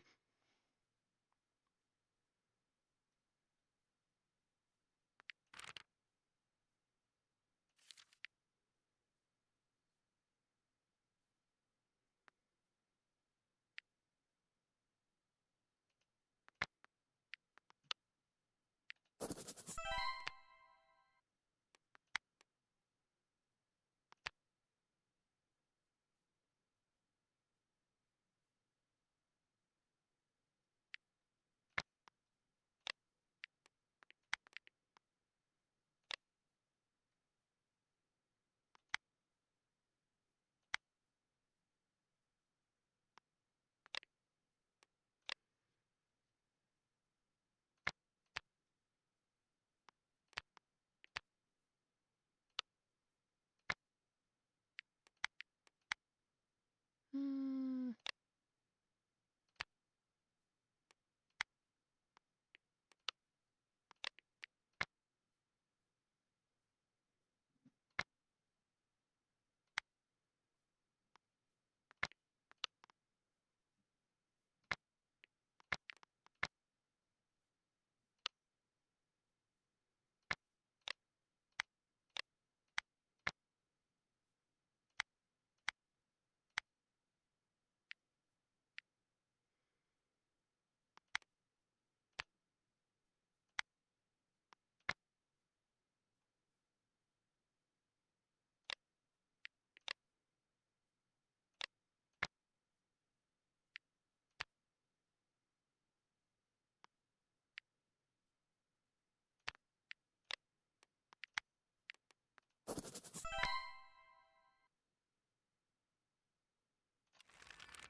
Mm-hmm.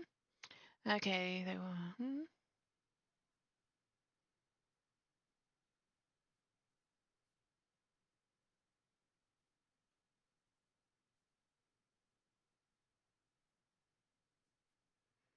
Okay.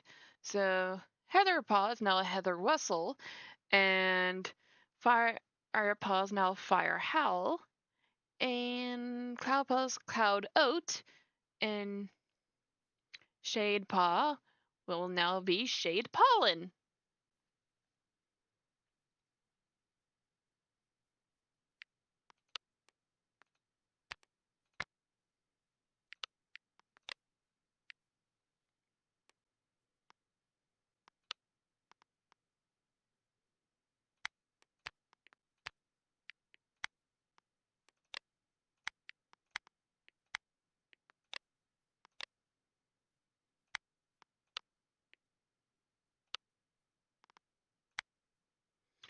The sounds die away and then start up again, and as Michael brings the queen back to camp where the clan can assist. Toad Swirl joined the clan. Lemon Kid joined the clan. Fallen Kid joined the clan. Oh!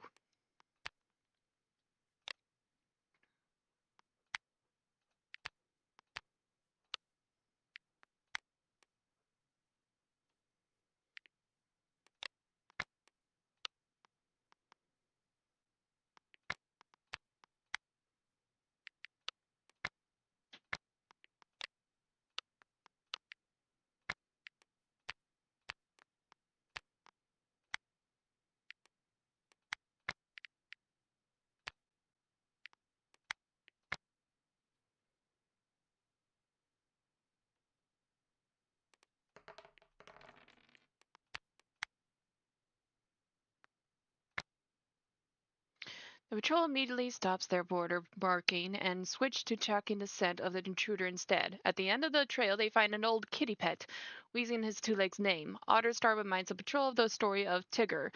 They have a responsibility to help this cat. So, Tricktail. Tricktail. Okay. And oh, he is an oldie. Look at that.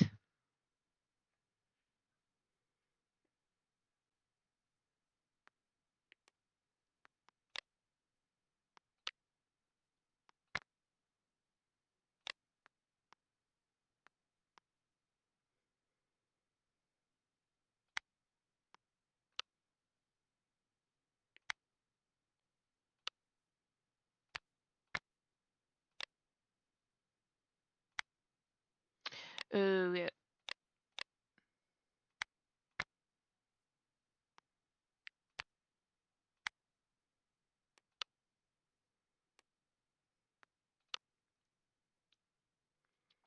Okay, the black dog. Luck Whisker's tail flicks as she begins to tell a story about one of StarClan's many omens.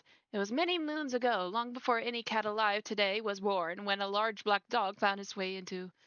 Wait, I think read this one before.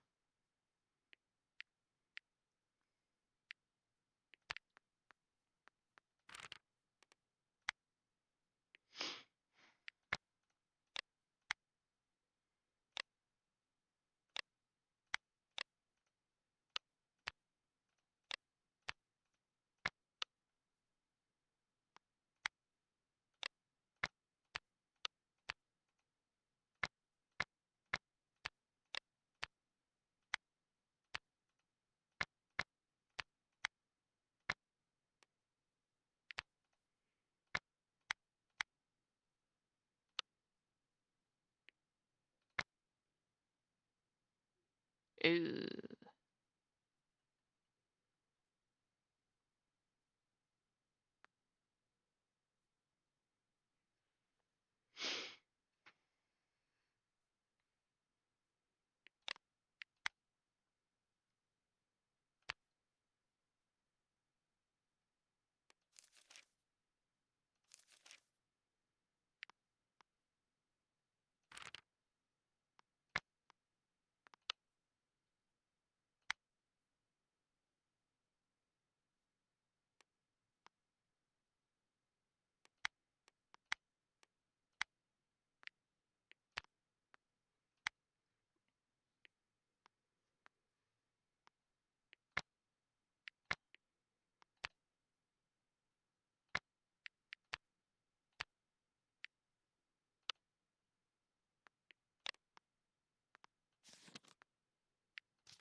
Oh yeah, there was something. Accessories. What's this?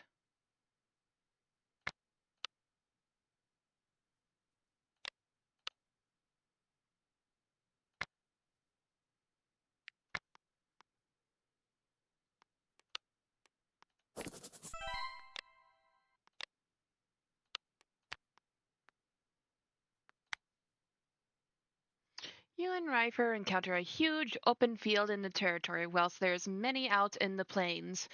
None had quite as many flowers as this one. Your gaze catches on Rifer's before you begin to run, hoping he'll follow. Rifer runs alongside you with a happy yell, the two of you running through the flowers and sending petals and grasshoppers flying everywhere. Eventually, you stop near the edge of the field, laughing and happily admiring the excited twinkle in Rifer's eyes.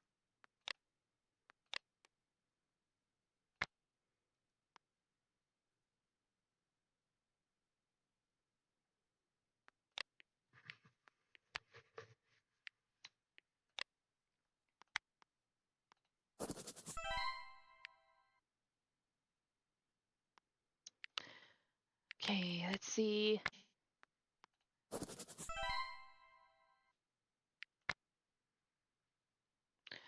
Time skip 1 moon.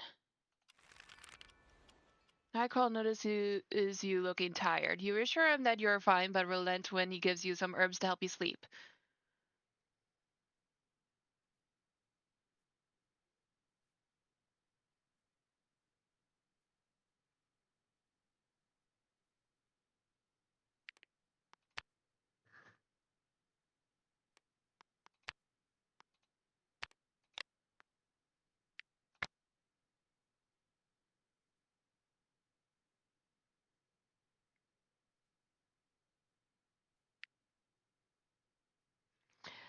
Okay.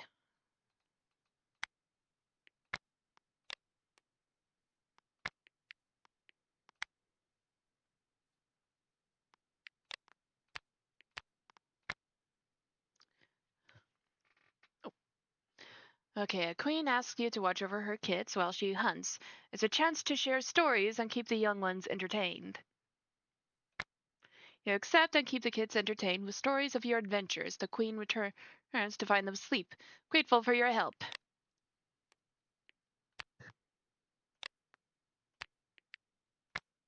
You hear around the den about a shooting star event happening that evening. You consider asking Wyfer about whether or not he wishes to watch it with you. You find him while he's getting some fresh kill and ask if he'd like to attend with you. He seems to be happy that you asked. You have a wonderful evening watching the stars with him.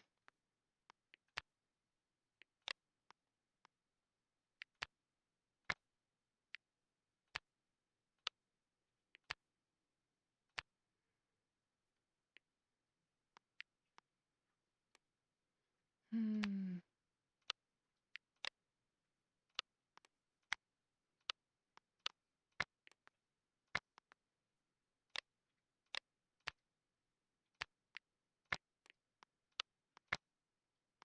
Hmm.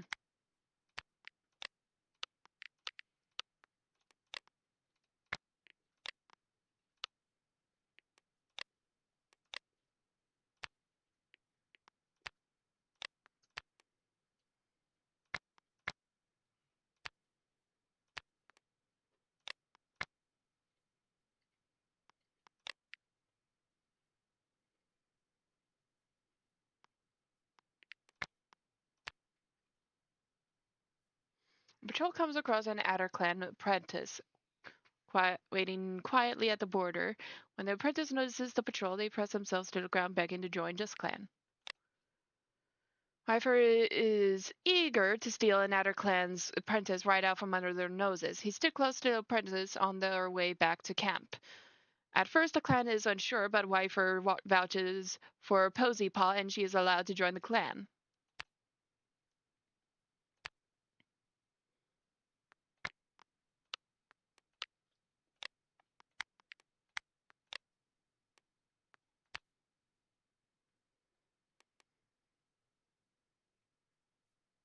Posy Paw spots a boggy area nearby, dragging herself through the mud, pressing herself so low it gets on her whiskers.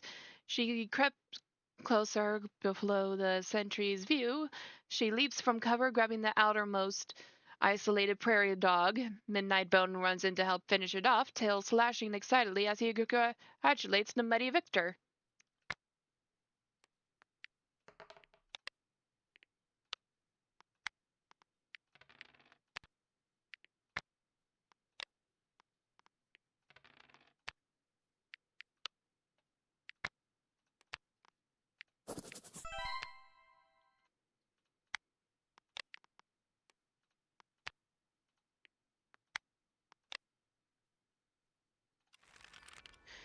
Blue Spirit announced that she is expecting kits!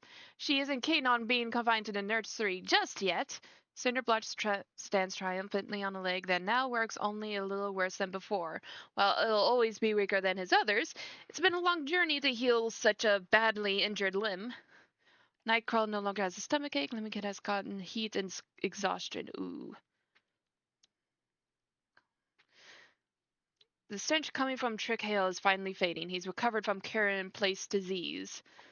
Trickle was found stiff and curled up in his nest. It seems he died in his sleep. Oh. Oh, at least he died in peace.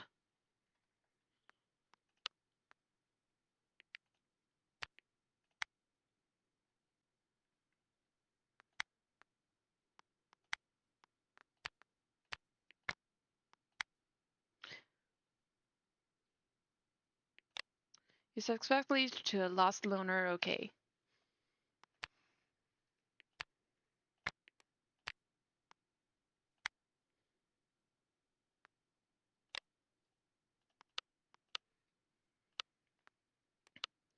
I bet the first pick of the fresh kill pile that you'll have 3 kits. Cinderblock thinks there will be 5 though. What do you think? I agree with Viper. I knew you would agree. Say, what do you think of Viper Kit for a name? It has a great ring to it.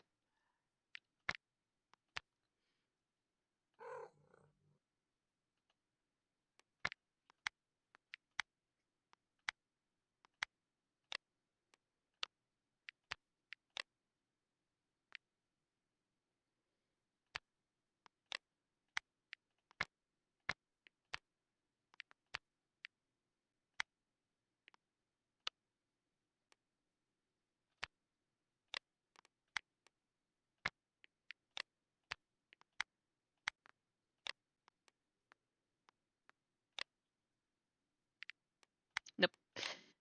Don't want to risk it.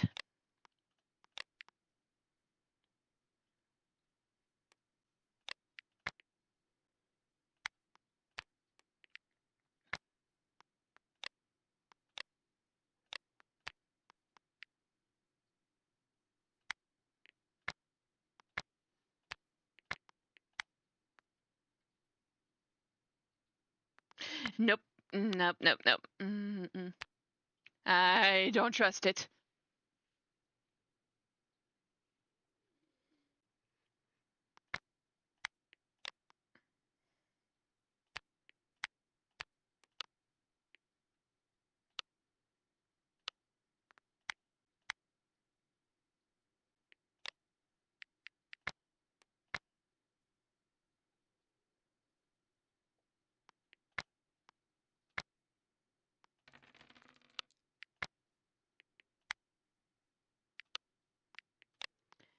Yay, got plenty of fresh kill.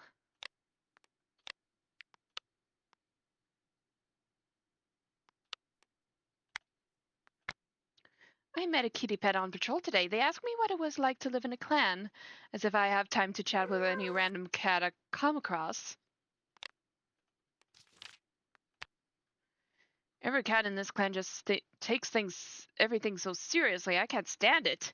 We'll see who's laughing in 20 moons when they've all got wrinkles and gray hairs and I'm still fresh as a daisy.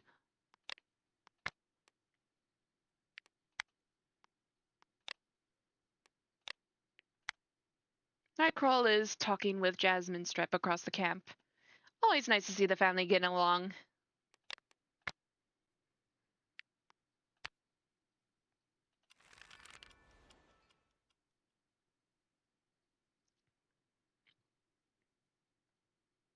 You and Ryfer share a nest one night, snuggling together for warmth. You and Posy Paw hunt together, and you offer her some tips between catches. You notice Posy Paw pouting, seemingly gathering mouse bile for tick duty. You walk over to her and to offer your help, and she happily accepts. Though most of the princess sees this task as annoying, it brings you memories and nostalgia of your past. You and Posy Paw track a fox scent along the border, but lose it near the edge of Two-Leg Place. Boo Spirit is hoping for a big litter, though when one waddles more than pads around camp, one has to accept that she should move into the nursery.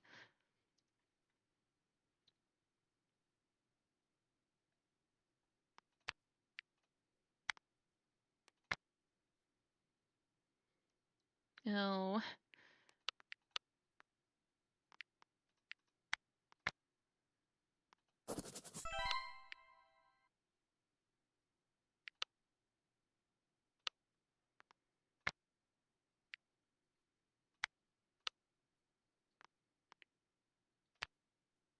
Ew.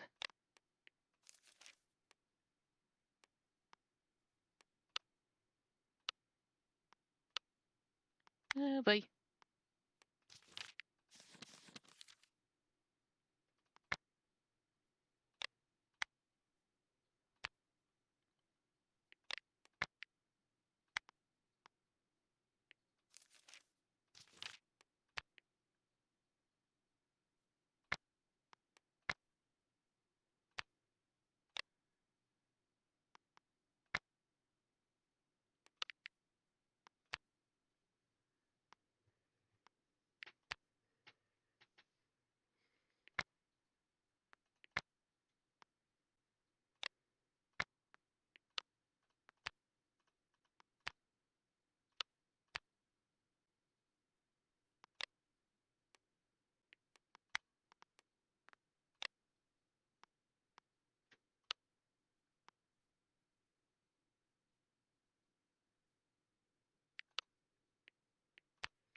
Okay, and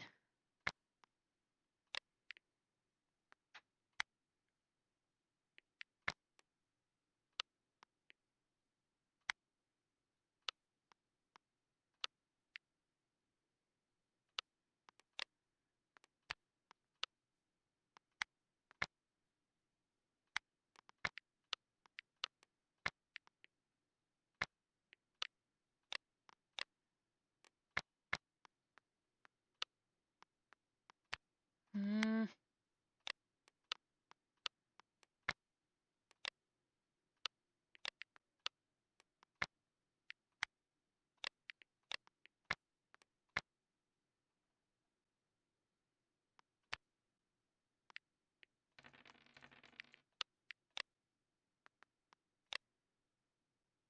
okay, good. Managed to find some prey.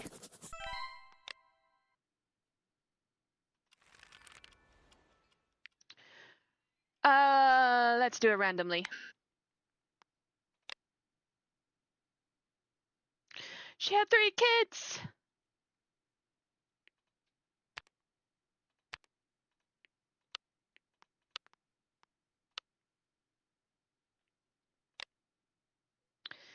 Sage kit, egg kit, and chard kit. Oh, they're all girls.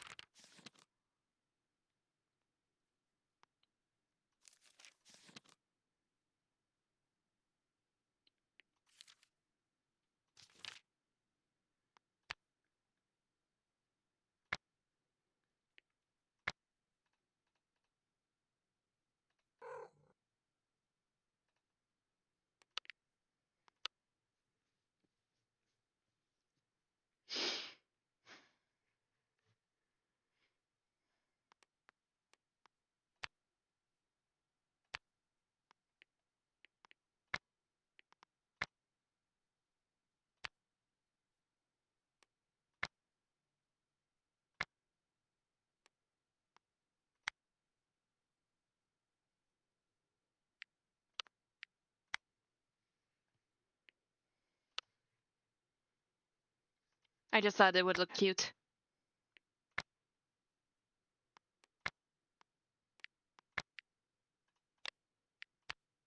Chard kit is shoving all the other kids out of her way. How can a newborn be this unstoppable?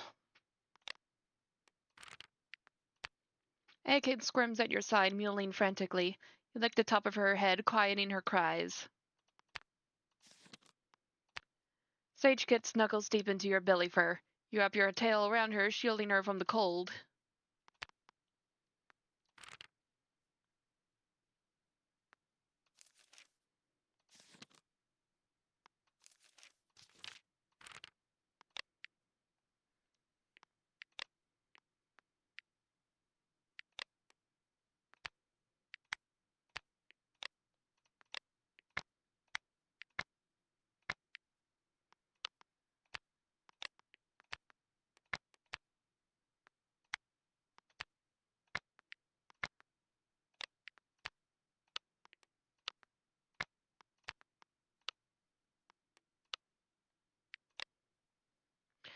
Okay.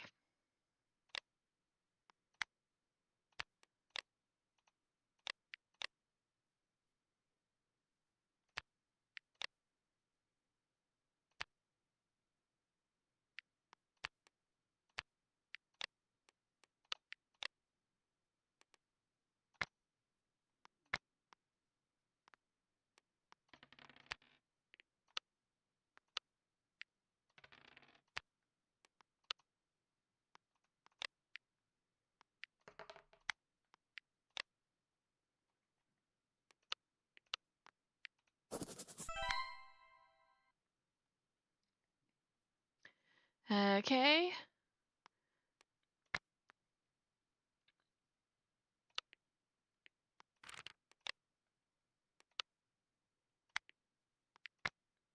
I wandered by the two-leg place while I was hunting.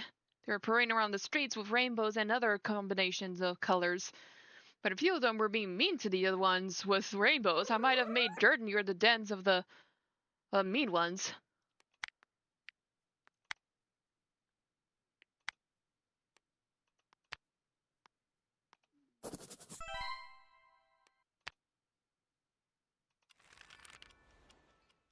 After noticing you being quiet today, Flight Snow comes over to check. A pleasant conversation boosts your mood. I'm kind of nervous.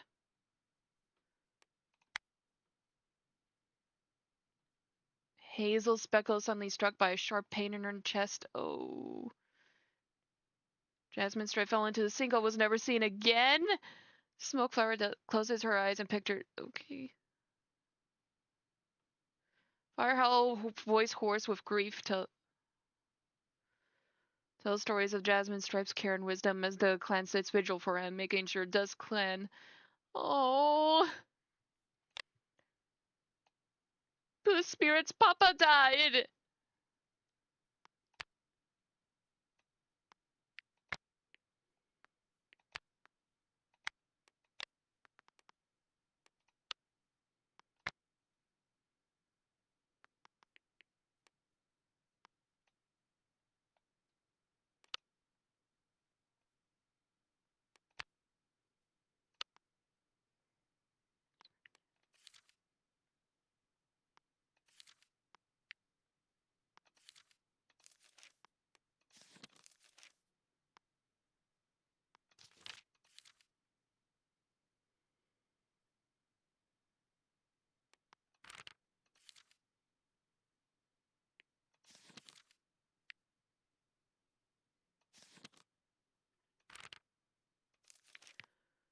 Oh, they are so cute.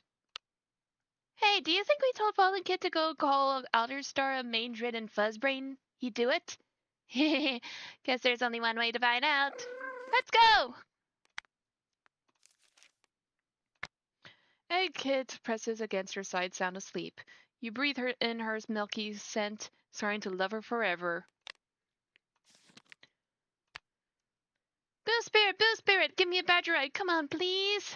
Toad Swirl is too busy. I need you to play with me. You will? Oh. Before you even get a chance to prepare, Chart Kid tackles you from behind, squealing with delight as she clambers onto your shoulders.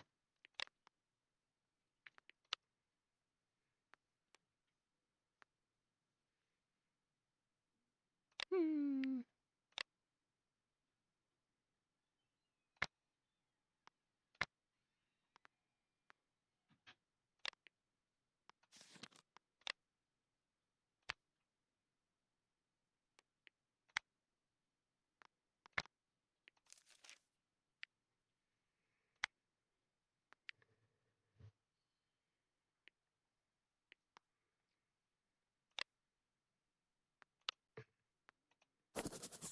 I feel like this is a good point to stop because, well, there are the games I want to play today. But anyway, thank you for coming to my stream, and also, oh, thank you to those who have donated to my sister's GoFundMe page in order to to help Boo get some treatment for her condition. So, again, thank you all, and don't forget to like, subscribe, as well as check out my Ko-fi page where I do art commissions. And with that, I wish you a wonderful life. Okay? Okay. Bye!